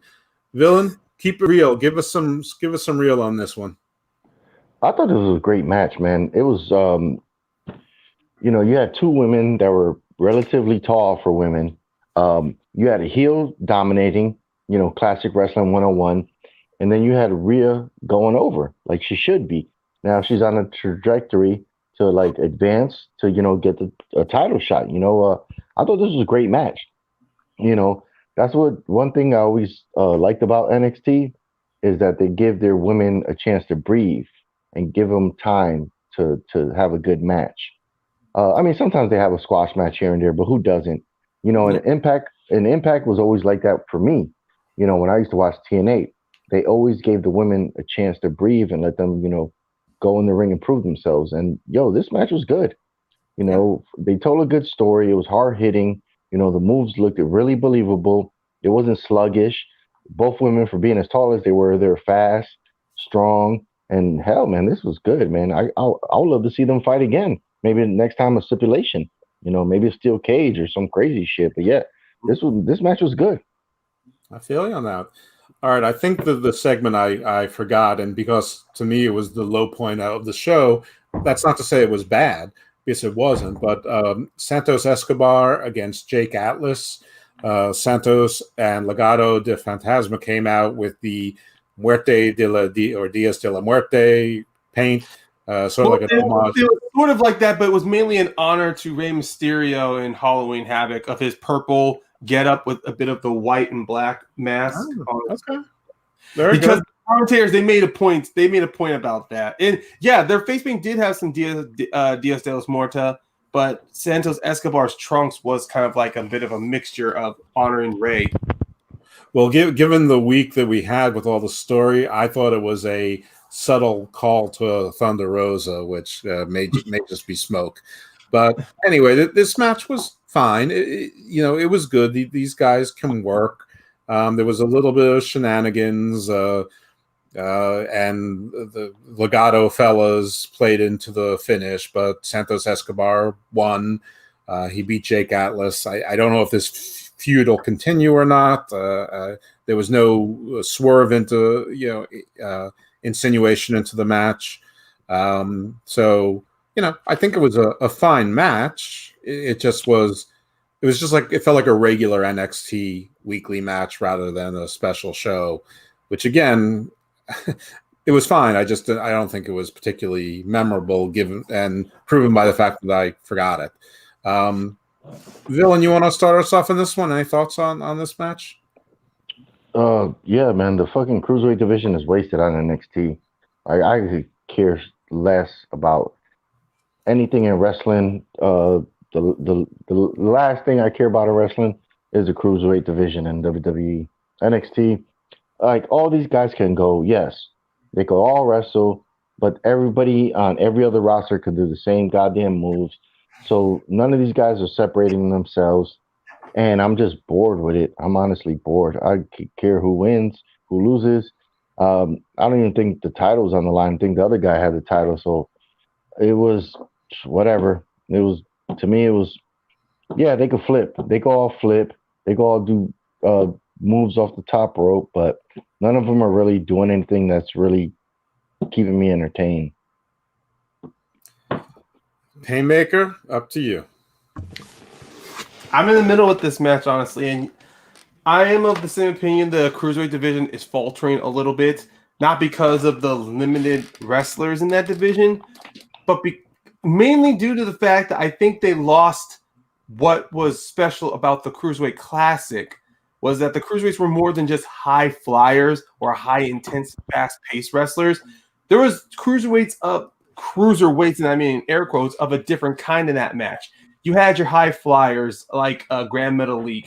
You had your technical-based wrestlers like Drew Gulak, Zack Sabre Jr., and of course when Kota Ibushi was there. And then, of course, you had your mixture of power players of like Brian Kendrick, of an older Brian Kendrick, when they had and especially when you saw Ciampa and Gargano fight each other in that Cruiserweight Classic. There was a whole mesh of styles. But ever since the Cruiserweight Classic, it's just been, these are high flyers. These are just the cruiserweights of the WCW or of the light heavyweight days. I thought when Jordan Devlin became cruiserweight champion when he was carrying that into NXT UK, I thought we were going to get a little bit of that back to where cruiserweights are more than just the high flying stunts. But unfortunately, with NXT, that's all they're focusing on. And this match really was not that impressionable to me. This wasn't even the segment I thought you forgot, Dose. Well, we'll get back to that in a second because I want to dovetail or pick up on both you guys coming on the cruiserweight title. And actually, I couldn't agree more. I don't really understand why there's a cruiserweight title dedicated to a show where most of the talent are cruiserweights. So your cruiserweight is bigger right now than your North American champion, and probably bigger or the same size as your champion. It doesn't make a lot of sense to me. It would make almost more sense if your cruiserweight was like the women's tag team champions, that it could be defended on all brands. Oh my god! And you could have more of a division across the brands. If we're going to talk common sense, we'll be here for another 20 minutes about the cruiserweight division. Yeah, fair enough. There's something I forgot to bring up during my little Impact review of Bound for Glory. Impact, no. They're bringing back the Knockouts Tag Team Championships that they had during the early days of TNA. I heard the white that. belts. They said, but what was the segment that you thought I forgot on Halloween Havoc? Because you're probably right. It's the Pat one McAfee. where Pat McAfee. Oh, I didn't forget that. No. Oh, you didn't? Okay.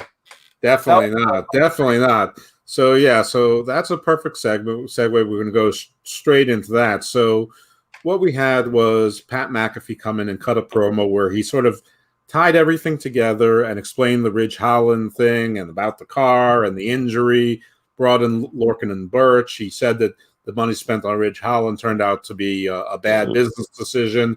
But Pat McAfee really is pretty darn good at this. Now, he went a little bit long, but it was pretty darn good. And he's got natural expressions.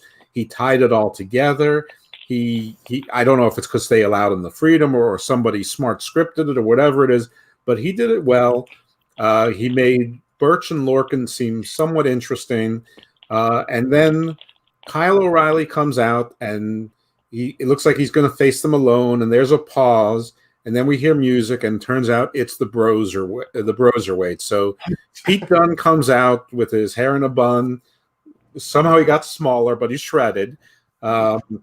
He comes out with two chairs. He hands one to Kyle O'Reilly. They enter the ring together, and then Pete Dunne hits Kyle O'Reilly with a chair shot, and everyone's surprised, and they all go, well, frankly, Undisputed Era or Four Horsemen on Kyle O'Reilly, kicking him while he's down. And then they did a move where it looked like they broke Kyle O'Reilly's arm, and then Lorcan and Birch did their finisher, and McAfee moved the table so that Kyle O'Reilly's head hit the table. So Kyle O'Reilly is clearly being positioned as a face. The other three members of the Undisputed Era weren't there. They weren't even referenced. I don't know why. Cole hasn't been on in weeks. I don't know what's going on with him. Strong and Fish were obviously knocked out last week, but it's not like they were killed or taken to a local medical facility. So I don't know why they couldn't have been back, but they weren't. And before anyone goes crazy on me, because I'm not trying to draw a direct comparison, but somebody said, wow, it's Pat McAfee with three boring guys. Well, that's worked before, because I remember 1983 and 1984, and there was a flamboyant guy named Ric Flair who started a little group with three of the most boring wrestlers there were. Ole Anderson, probably the most boring wrestler in history, and nobody remembers this now, but Tully Blanchard was a pretty damn boring wrestler, and Arn Anderson was a young wrestler who developed a great personality, but didn't have so, but we need not look as far as the Four Horsemen, because they're one of the most iconic groups in history, but we can look to the Undisputed Era. Roderick Strong for 12 years was known as the most boring man in wrestling. Bobby Fish isn't exactly a big personality. Kyle O'Reilly, everyone said he had a great personality, but you never saw it. And Adam Cole was the guy. So this, I'm not saying it's the Undisputed Era or the Four Horsemen, but this formula can work.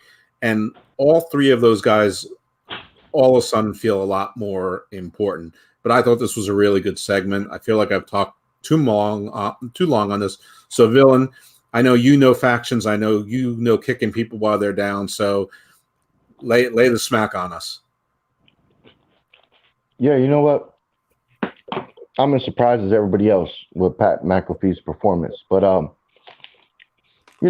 for somebody, I can't even say. I was gonna give him props to saying maybe he learned how to talk when he was in the NFL, being in the locker room with a bunch of other guys with egos. But we seen what happened with Steve McMichael. That guy couldn't talk for shit. So McAfee just has some charisma. He has a talk show. So he has to be able to. I don't know. My headphones or something sounded weird to me. Sound like an echo. I don't know if you guys hear that. It's okay. Okay. We're only semi-professional here. Yeah, it's just everything's going wrong tonight for me. Sonny. The tag team guys, they came out dressed in regular clothes or fancy clothes, but they looked like European gigolos, I guess. I don't know what Gigolos. the hell. Well, not even gigolos. They just looked like they were going to the club. How when you watch these movies nowadays and they're in a different country or a TV show, but then they still dress like they're in the 90s when we're dressed in the 2020s in America. I thought they looked like 1920s Irish gangsters.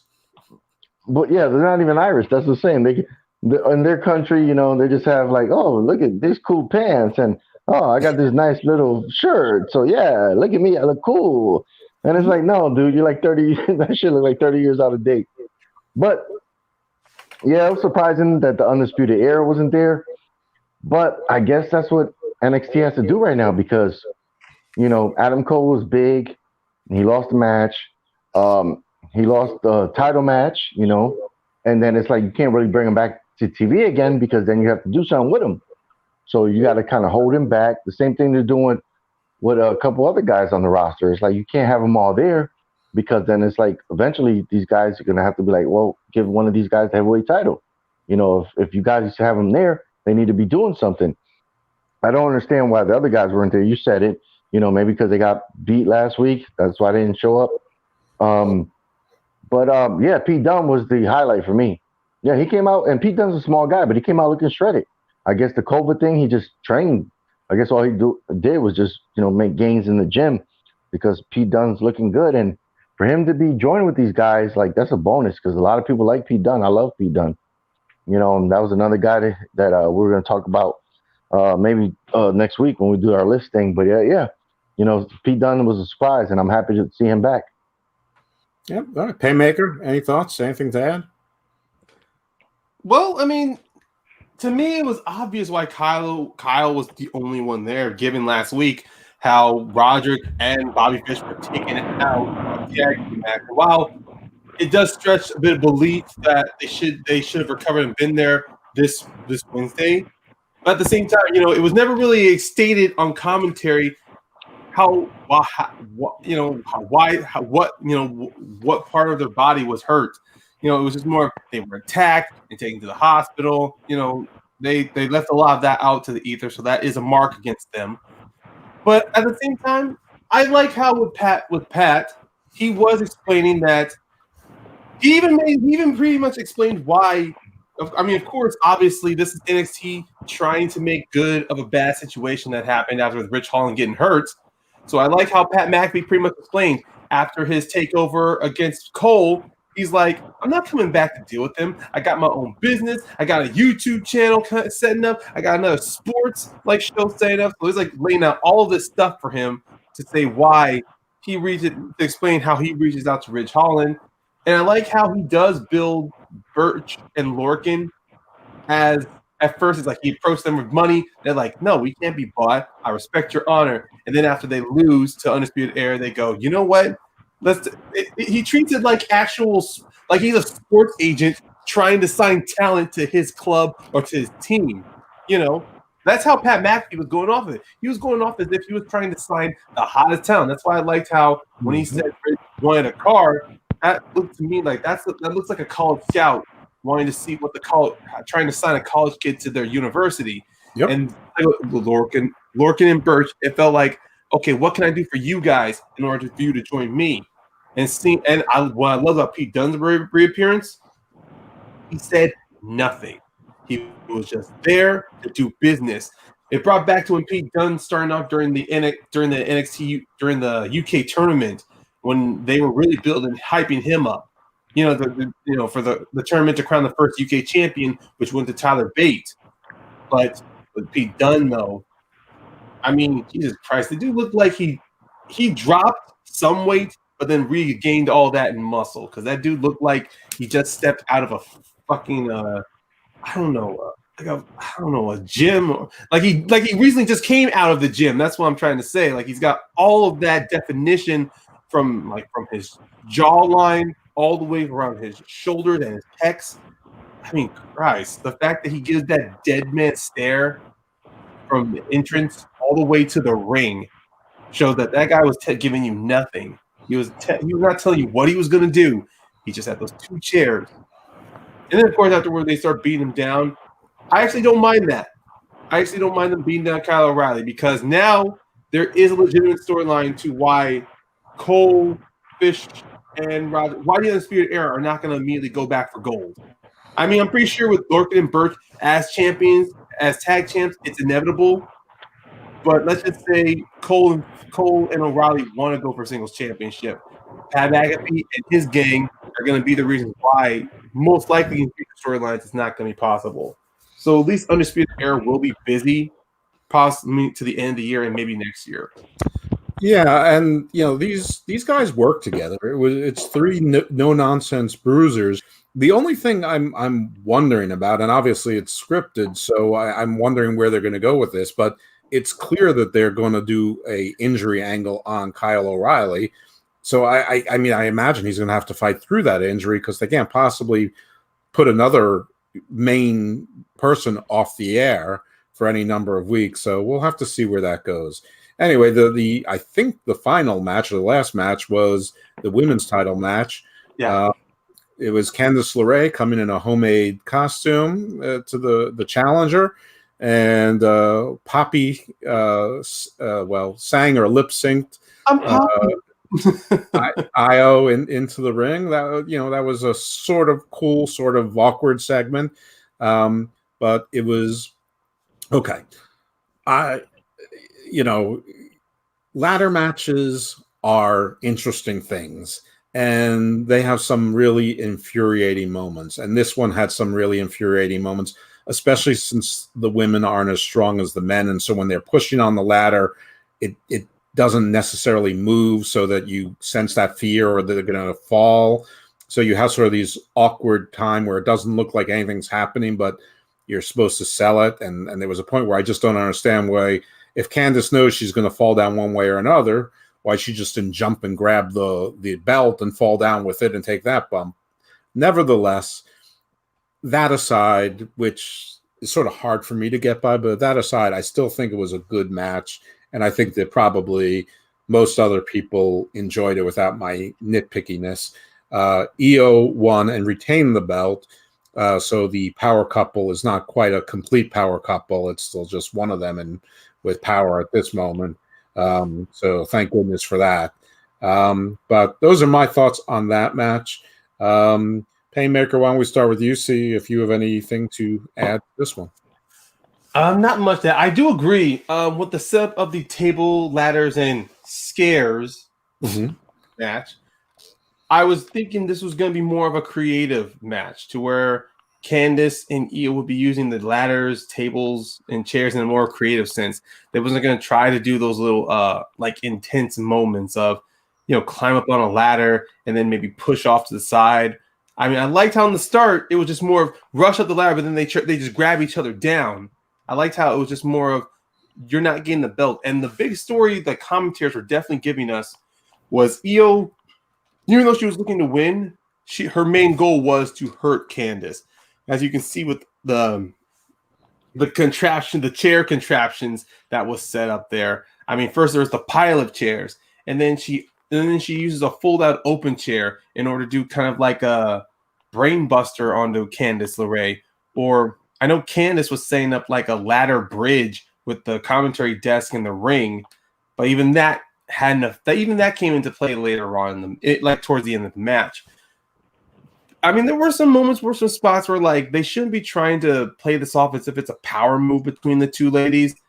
Just use your agility, and be a match between between two experienced wrestlers instead of just like, I mean, it should have been a mixture of two experienced wrestlers fighting, but then a blood feud. Honestly, it should have been like they were trying to nearly cripple each other. Of course, Candice being the heel, there also need to be that added instinct of her doing cowardly heel tactics, but didn't see a lot of that, honestly. The only heelish moments came in later was when the same masked person who helped Johnny Gargano win came to help Candice. Yeah. I'm not even sure it was the same person. Villain, you have any thoughts on this this final match? Yeah, I thought this was a good match. It was unique. You don't get too many ladder matches for women. Especially on NXT. TLC matches. They switched the name up because Halloween Havoc, but it was basically tables, ladders, and chairs. So they had room to do whatever they wanted to do. The only thing I was disappointed with, I think they both should have bladed. I think they should have been out there looking like Dusty Rhodes and Ric Flair at the end of the match. They should have both just had a crimson mask on, really showed how this match, changed them. But I was shocked, with the ending. Io kept the belt. She's looking really strong and dominant as a champion. I thought it was going to be the other way around. I thought, Candice would have won the belt, and I thought Priest would have held on to his. So they switched it up on me. So, yeah, this was a surprise, because I thought, it was Candice's time, as a heel. I think she could do more with a title than some baby faces can, because they have a lot more baby faces that could be chasing her, and she could play like the cowardly heel, maybe get some backup. But yeah, this was a good match. Good match to close out the show. Did I forget any matches or segments? No, there's nothing worth talking about. We already. You don't need to talk. By the time we get to Dynamite, we're gonna be up here for another hour. No, I know. I'm watching the time. I want to keep us to stop at 12:15. Dynamite. I'm going to go really fast, and I'm going to try to shut up for the rest of the show on this. Can't promise it, but I thought the bookends of this show were great. I thought the opening match was really good. I think Wardlow versus Paige was a really, really solid match. Paige advances. I thought the final match. I thought Kenny Omega's introduction again was hysterical and perfect. I have some issues with Penta being in this match. I have some issues with some of the spots in the match. I wanted there to be something. I wanted Penta to be in there to advance a story between Phoenix and Penta. Maybe that didn't happen. Kenny Omega brought in the AAA World Championship and was sort of taunting Penta with it. I have no idea if this has something to do with a match where they're challenging each other in Mexico for that title. Commentators did bring up that Kenny won that belt off of Phoenix. That was the only thing. It was like a year ago. Yeah, that's the only reason why. But I think the fact that Kenny still has that belt, I think that's one of the reasons why. Like it's to rub more salt in the wound of Phoenix. That's why. It makes some sense. I thought there was something more to it. I don't know if I'm happy or not that there's not. The dancing girls out. One had a Phoenix mask on. One had a Penta mask on. I thought that was good. But I thought this was a good match. Kenny won. Despite a broken arm, which he sold for a little bit. But Kenny won. It was a good match. In the middle, there was a pretty good women's match. The NWA champion, Serena Deeb, retained against, I'm sorry, I forgot her name, but female Chad Gable. What was her name? Layla Hirsch, who lost to Shida the night before on Dark. So she lost to both champions, but she's seemed like a collegiate or Olympic type. Yeah, collegiate type. Yeah, she's Russian. I believe she's Russian. But she's strong. She's strong. It was a competent. I think it was the third best part of the show, which leads me to the other parts. I thought that the town hall was a mess. Not typical wrestling schlock comedy. Not like last week with the song and dance number by any stretch. But I didn't think it was particularly good. Though I did like how Reba sort of did an imitation of an old lady at a Trump town hall meeting. Eric Bischoff made a cameo. I don't know why. If you're not promoting him ahead of time, I don't know what he adds. Whatever, fine. They like it. teasing more of the town hall, the inner circle MJF thing. Some of the inner circle guys obviously not happy with it. Anyway, the culmination is Jericho and MJF will face each other at Full Gear, and if MJF wins, he's in the inner circle, and MJF says he's going to do everything that he can to win. Anything, he means everything. And Jericho said, I'd be disappointed if you didn't. So, okay, a fine ending. I just thought it was schlock. And on the other bookend of the women's match was the TNT title match, which was a lumberjack match for no apparent reason. The titular reason was they didn't want the Dark Order to interfere, but the Dark Order were some of the lumberjacks, so that made no sense. Yeah. I don't know why there was a lumberjack match beyond that, since nobody's been ducking anybody, nobody's been sneaking away from anybody. It was the heel face dynamics were all over the place in this match. I don't know who was supposed to be who. All I know is this is the only reason why the Gunn family gets a check, is to show up in these things. The camera work was sort of unfortunate in that when Best Friends caught Cody, the camera was right there and caught him saying, "Drop me," and they did. Trent took a cheap shot at some point. Arn took a cheap shot at some point, and that led Cody to the win. He retains. He's acting like I'm not sure who the good guy or the bad guy is. Darby was in the rafters again, sitting alone. He's challenging at Full Gear. So I thought this was a bit of a bloody mess as well. So bookends good, in the middle good, but sort of that meat on either side of the porterhouse I wasn't really too thrilled with. So I think I'm done. Villain or Paynemaker, you guys can shoot it out to see who goes first. Actually, I'm going to take control. Paynemaker, I think I've been going to villain a lot. So, Paynemaker, why don't you take it from here? Well, I don't want to talk about everything, and I don't want to really run the time. So, I will quickly talk on the TNT. Yeah, it did get a bit messy. The logic of the lumberjack match was not there. I mean, if they didn't want the Dark Order involved, it could have been where Tony Khan was saying that they could have made this like an empty arena match if they wanted to do this whole thing where the Dark Order was involved, so between Cody and Cassidy. I'm guessing this was just an opportunity to make sure they get all the wrestlers involved. So it's like, even though they're behind the guardrail, cheering on wrestlers, they at least want to have the time to give them the opportunities, like the Gun Club, like a few other wrestlers in there. I mean, even though Gun Club is doing a lot on Dark, I'm guessing this is the first time they're on Dynamite where they're not cheering wrestlers. So, okay, that's cool. Yeah, that audio cue from Cody, that was definitely hard not to miss. I mean, even when I hit replay 3 times to be sure that he actually said that. He actually said that. So, and it was tape TV, so they could have edited it out. Yeah. But I understand how the face heel dynamics did miss a little bit.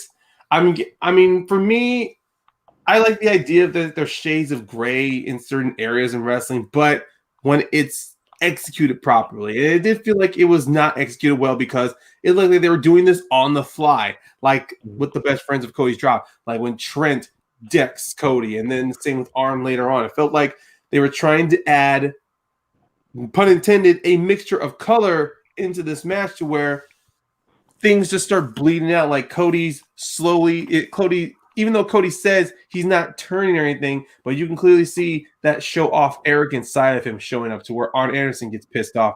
You see what? Forgive me for interjecting, but you seem to understand the backstory here. The Dark Order, they were afraid the Dark Order was going to interfere, but my understanding is that was because of they were going to interfere at the expense of Cody because of the Cody Brody thing. Yeah. But they attacked Orange Cassidy instead, and that didn't make any sense to me. I think it may have drawn back to when Orange Cassidy had fought Brody Lee for the championship when Cody made his return. I'm guessing maybe they mean John Silver's eyes, because John Silver was accompanying Brody Lee during the championship match. Maybe John Silver is kind of like he still has some shit on Orange Cassidy. Like, oh, if we can't get Cody, maybe I'll take out Orange Cassidy, to get something on, for the favor of Brody Lee. It's like it's one of those situations to where they're really they want even though commentary tries their best to fill the gaps in, but that felt like So, it had to be where the audience needed to pick up on that one. And I think that's exactly where that fell apart there. Like, Yeah. And surprisingly, it protected. I'm gonna finish up. Surprisingly, it protected Orange Cassidy. He gets super kicked by Silva, and then decked by Arn Anderson, and then gets the Crossroads and 1-2-3 win, which is surprising because I didn't think Cassidy needed the protection. I thought he was already good as a wrestler, and it felt like if Cody beat him, he beat him. Great. Villain, what you got? all right, I'm gonna run down from the beginning of the show. Pentagon comes out looking good. Kenny comes out, and that was actually really cool.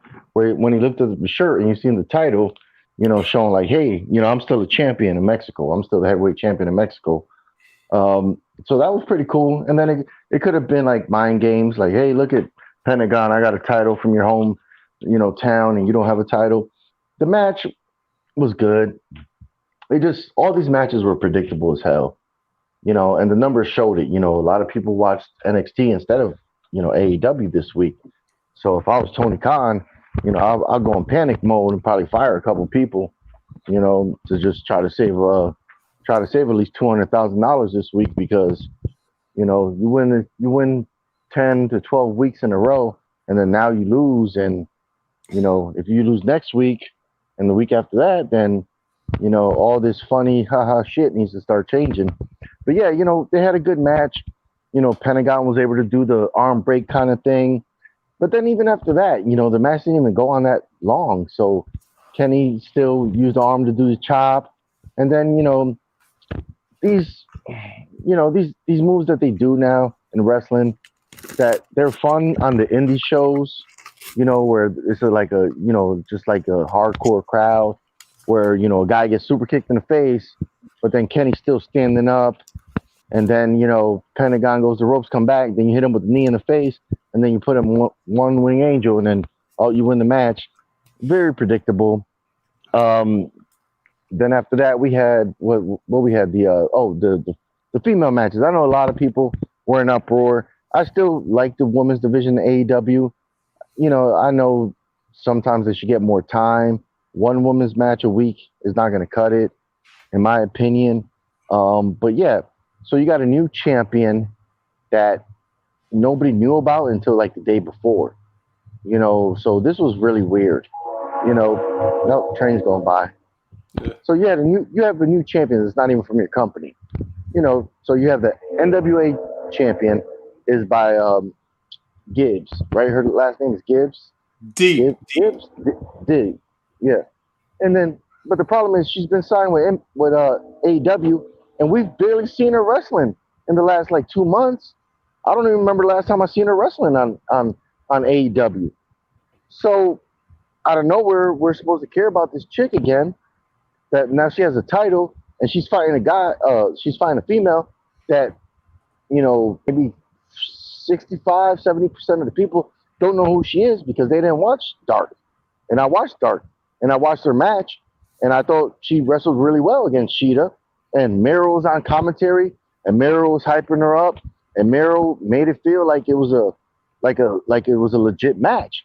Like, oh man, get off your back, oh dude, So Mero was actually talking like how you would think this would be like MMA. Like, oh, she needs to, use her power. Oh yeah, oh man, yeah, take her, put her down, yeah. Oh no, put her on her back. Don't get on your back, don't get off your back.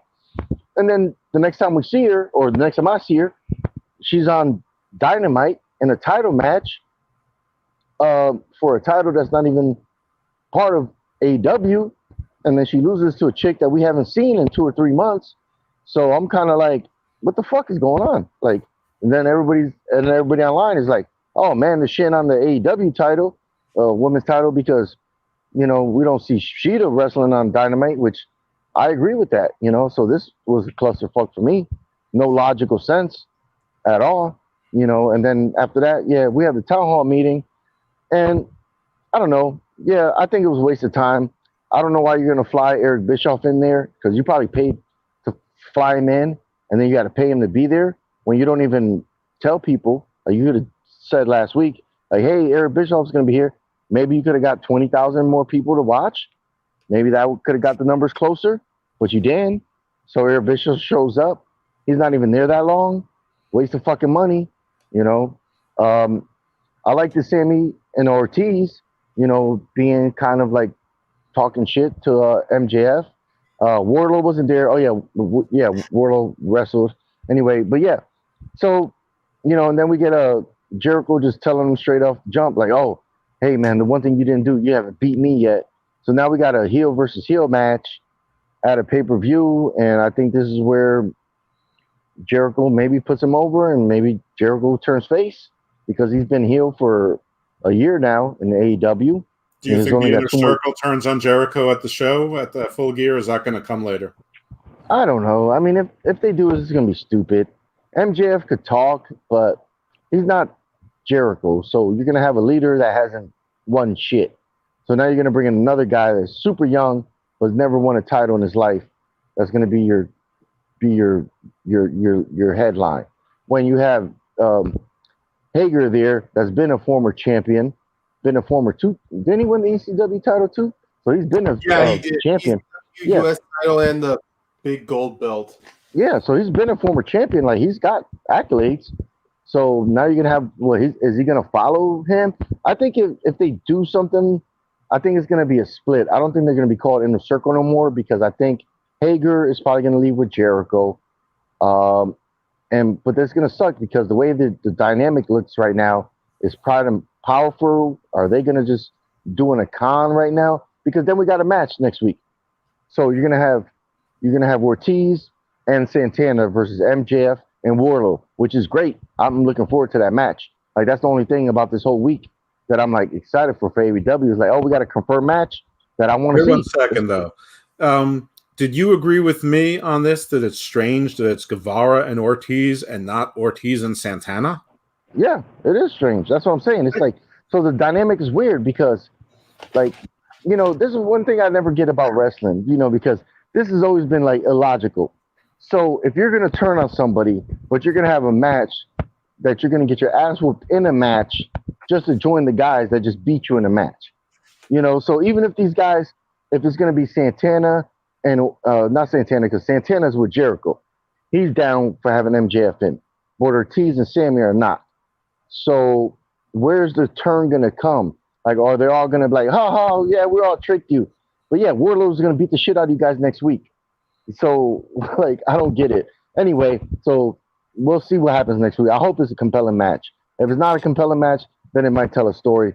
And then we had the Cody match and Orange Cassidy, which, yeah, I don't understand why you needed the Lumberjacks. There was no reason for that. No build up. You have all these people outside of the ring, and there was a cool spot. The one really cool spot was where the commentators beat us on the head with, was like, oh, the top rope suplex outside. Oh, we've never seen that before. Yeah, they landed on a bunch of people, and it looked good. Nobody got hurt, thank goodness. Knock on wood. It did look like a really cool spot, But then the ending was just ridiculous. Didn't make no sense. John Silver jumps in the ring, but then his homeboy, it wasn't even Reynolds, it was 5, comes in the ring. So the referee stops 5. John Silver big boots fucking Cassidy in the face. And then when Cassidy falls on the floor, he turns up and he gets punched in the goddamn mouth by Arn Anderson. Nobody online or nobody from YouTube was actually talking about the Arn Anderson hitting the guy. They just blew past that. So I'm glad we were able to talk about it. Cody seemed like he didn't see it. 1, 2, 3. He walked out with the title again. Whoopie-doo.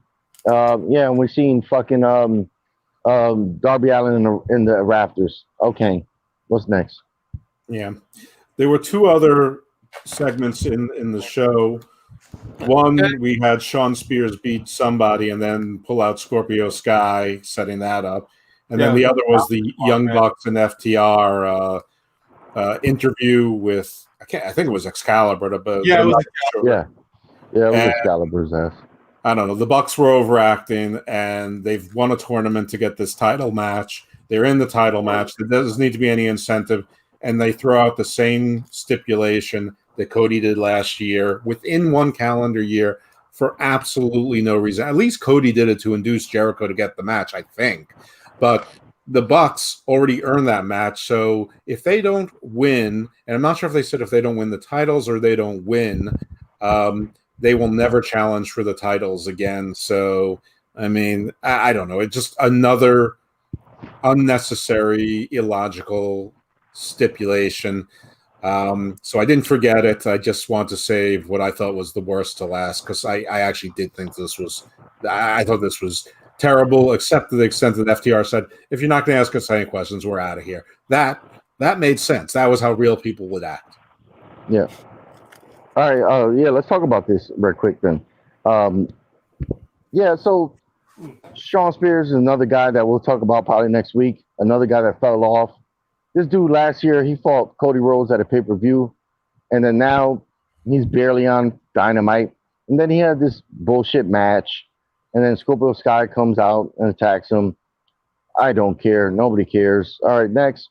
Yeah, we have the interview, the Young Bucks, which they've have they had a title match before? I think they may have one so far and lost it. So, like, yeah, some new guys come in and win the titles. You earn the shot by winning the match, and then now you bring up the stipulation that, like you said, Cody Rhodes brought up a year from now. Pretty much the same stipulation from last Full Gear to this Full Gear.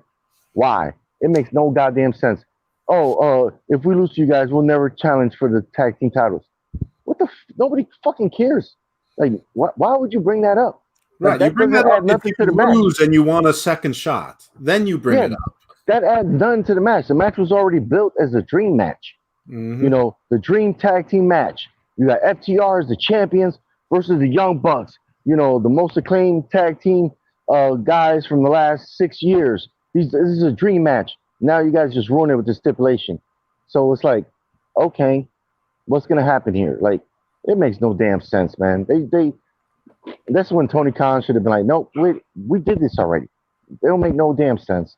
So that really put a letdown on me, because going into this match now, I'm gonna be like, okay, so that's all the goddamn commentators are gonna talk about during the whole match. Oh, if the Young Bucks lose, they're never gonna fight for these titles. Instead of talking about the actual match, now they're gonna talk about what if. So this match is already ruined for me. It just makes no fucking sense. Ryan, you look like you were disagreeing, and that you think it does make sense. I'm disagreeing, but I think it's blown out of proportion a little bit. Yeah, it's a little weird. I don't think it's that illogical. It's like it's 65% logical to me. Like, the Bucks, they don't need to do this whole if we lose, we'll never challenge for it again. I mean, maybe they could have changed the stipulation a little bit. The reason why I know it worked with Cody was because the company had just started out, and Cody it's not shy amongst everyone. They all knew Cody and the Bucks. They had a creative decision. They were EVPs there. So Cody making that stipulation was to assure the fans he wasn't going to abuse his power. Yes. And of course, with the Bucks, of course, they haven't challenged for a championship since Revolution, which they did fight to win. I'm guessing they're trying to build this all into that little storyline with FTR messing with Hangman, and then, of course, causing the Bucks to become like this. And even then, the Bucks' explanation to where, oh, we've been content, or we've just been taking it easy, and so we needed that edge back. We needed to get back to who we used to be. There is a difference between who you were and who you are now, which unfortunately should have been stressed out by Excalibur, because they like to talk about how they were back then, how they've been on themselves. Well, it should have been pointed out to them. There was a reason why you guys had that edge, because you lived not knowing if you were going to get paid or not. You lived not knowing if you were going to bring money home or bring food to the table. You guys are in a well-suited position to where you don't have that concern anymore. So if this was just more of the Bucks trying to prove something to themselves, instead of just like, we're trying to be like the Bucks of old again. Instead, this could have been a situation to where they could tell FTR, you came here and you changed who you were, and look at you guys now with championship belts. They could have been like that. That's how the Bucks could have made this logically make sense. They could have told FTR, or like told Excalibur, you saw what FTR did within 3 months, or the 2.5 months they were here. They got matches, then they brought in old tag team customs, like the tag rope, the simple 10-second tags, like what FTR wants to do. And then just like that, they're champions. Well, we've been here for a year trying to play it nice. while trying to keep AEW afloat, and we have nothing to show for it. It was just more of the Bucks trying to say we want something for ourselves, like make this a completely selfish thing for the Bucks. That could have made so much sense of them being like they're so over arrogant to where they say, okay, if we lose to FTR, then we won't challenge for the titles. Really try to make it to where the Bucks are completely out of character to when they throw something out that. Because then I can buy that. Then it can be more of, it's not a personal thing. It's where the Bucks have just lost their damn minds and they're trying to relive their glory days in that situation. Well, there's an impassioned argument by Ryan. The audience, you can decide whether you side with me and the villain or whether you side with the Paymaker on it, who apparently has another point to make. No, not another point. I even though I didn't want to talk about it, I was impressed. I definitely liked the women's match between Deep and Layla Hirsch. It was good. I liked it was a simple technical match, and from Layla Hirsch though, quickly from Dark to Dynamite.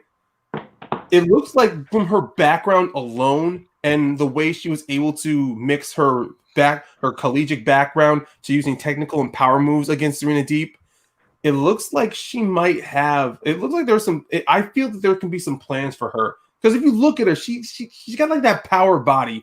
She's got the bodybuilder like shape, like size, where she can do a mixture of power moves to where you can see her going up not just against Deep and Shida, but you can maybe see her one day go one-on-one against someone like Nyla Rose and maybe her doing like some amazing power set moves. But that's just me fancy booking there. I was just very impressed with Layla Hirsch, just like I was with her against Shida. Yeah, they should team her with Meryl. Well, have them both come folks, out. We're at the 2 hours and 16 minutes mark. We did a recap show earlier, so we've done about 3.5 hours worth of wrestling content for our devoted audience this week. So I think it's time to take it home. I think that we've covered the world of wrestling pretty well this week, including a deep dive into Impact. So maybe they get some viewers out of it. So, Villain, why don't you tell the good folks what you've got going on, where they can find you? Yeah. You can find me on Facebook at Jack of All Trivia. That's the league that I'm a part of. We have different divisions there. Make sure you come in, join us there. That's how you get into matches. Actually, tomorrow night, tomorrow night, Friday night, we're actually going to have the number one contenders match for the tag team tournament. So that's going to be pretty cool. We have two great teams that's going to play in that tomorrow night. And of course, that's going to be on YouTube at Jack of All Trivia. So besides that, you can find me every Thursday night here at TMG Entertainment. I want to thank Maddie G, Evil Dose for stepping in as the host. And maybe you'll find me this Sunday on TMG Entertainment. Us and Joke, man, we're building that bridge. So we're having a lot of good stuff going on. But make sure you check that out. Okay, we got some exciting stuff going on. Paymaker, we'll plug your stuff. Well, you guys can. I definitely peek of my head around at Jack of All Trivia as well. Regarding their little tag team tournament setup, I have a partner, and we have been pretty much working our way through the tag team division to challenge for their team's championship, which we hope to do probably around this upcoming Saturday, depending on. It's Halloween, so who knows? We might be a little tipsy from some partying before we get to some trivia. And then also on Saturday, early in the afternoon, check out my YouTube channel, Mount Schmodown. For the past couple of weeks, we have had nothing but pre-recorded episodes, but now my co-host and I, we are going to be shooting everything live moving forward. And just check us out. You can talk with us. We mainly talk about the movie Trivia Schmodown and all the players represented in that, and all the personalities that spring from that YouTube series /sports/trivia channel. All right. Thank you all. So, listen, thank you to Matty G. I just got word from him that he and JB3 have met and they have secured the base. Everything is A-OK. Bravo team is on their way home safe and sound. I'd like to thank Matty G for turning the keys to this castle over to me for the night. I enjoyed myself. I hope the audience did too. Hope it didn't go too long. Anyway, if you want to find me, you can find me here in Suplex City Chats. I think we have some special shows coming up, maybe crossing over with the villain as well. So check that out. I now have 2 podcasts. One is my baby Garden of Doom, which give it 2 or 3 listens. I think you'll be hooked. It's a variety show. We cover current events, cultural, pop culture, the supernatural. We try to take the abnormal, make it normal, but we also cover real science too. So it's sort of interesting. I think it's very interesting. I hope you do too. And episode 2 of my wrestling podcast, Hammerlock Hangover, was recorded earlier tonight, so it should be up in 2 days. You can still catch the first episode. It's on Spotify, free show. So check that out. Anyway, I enjoyed myself tonight. Hope everyone else did. Everyone, I think we're done. This is a wrap. Peace. Peace.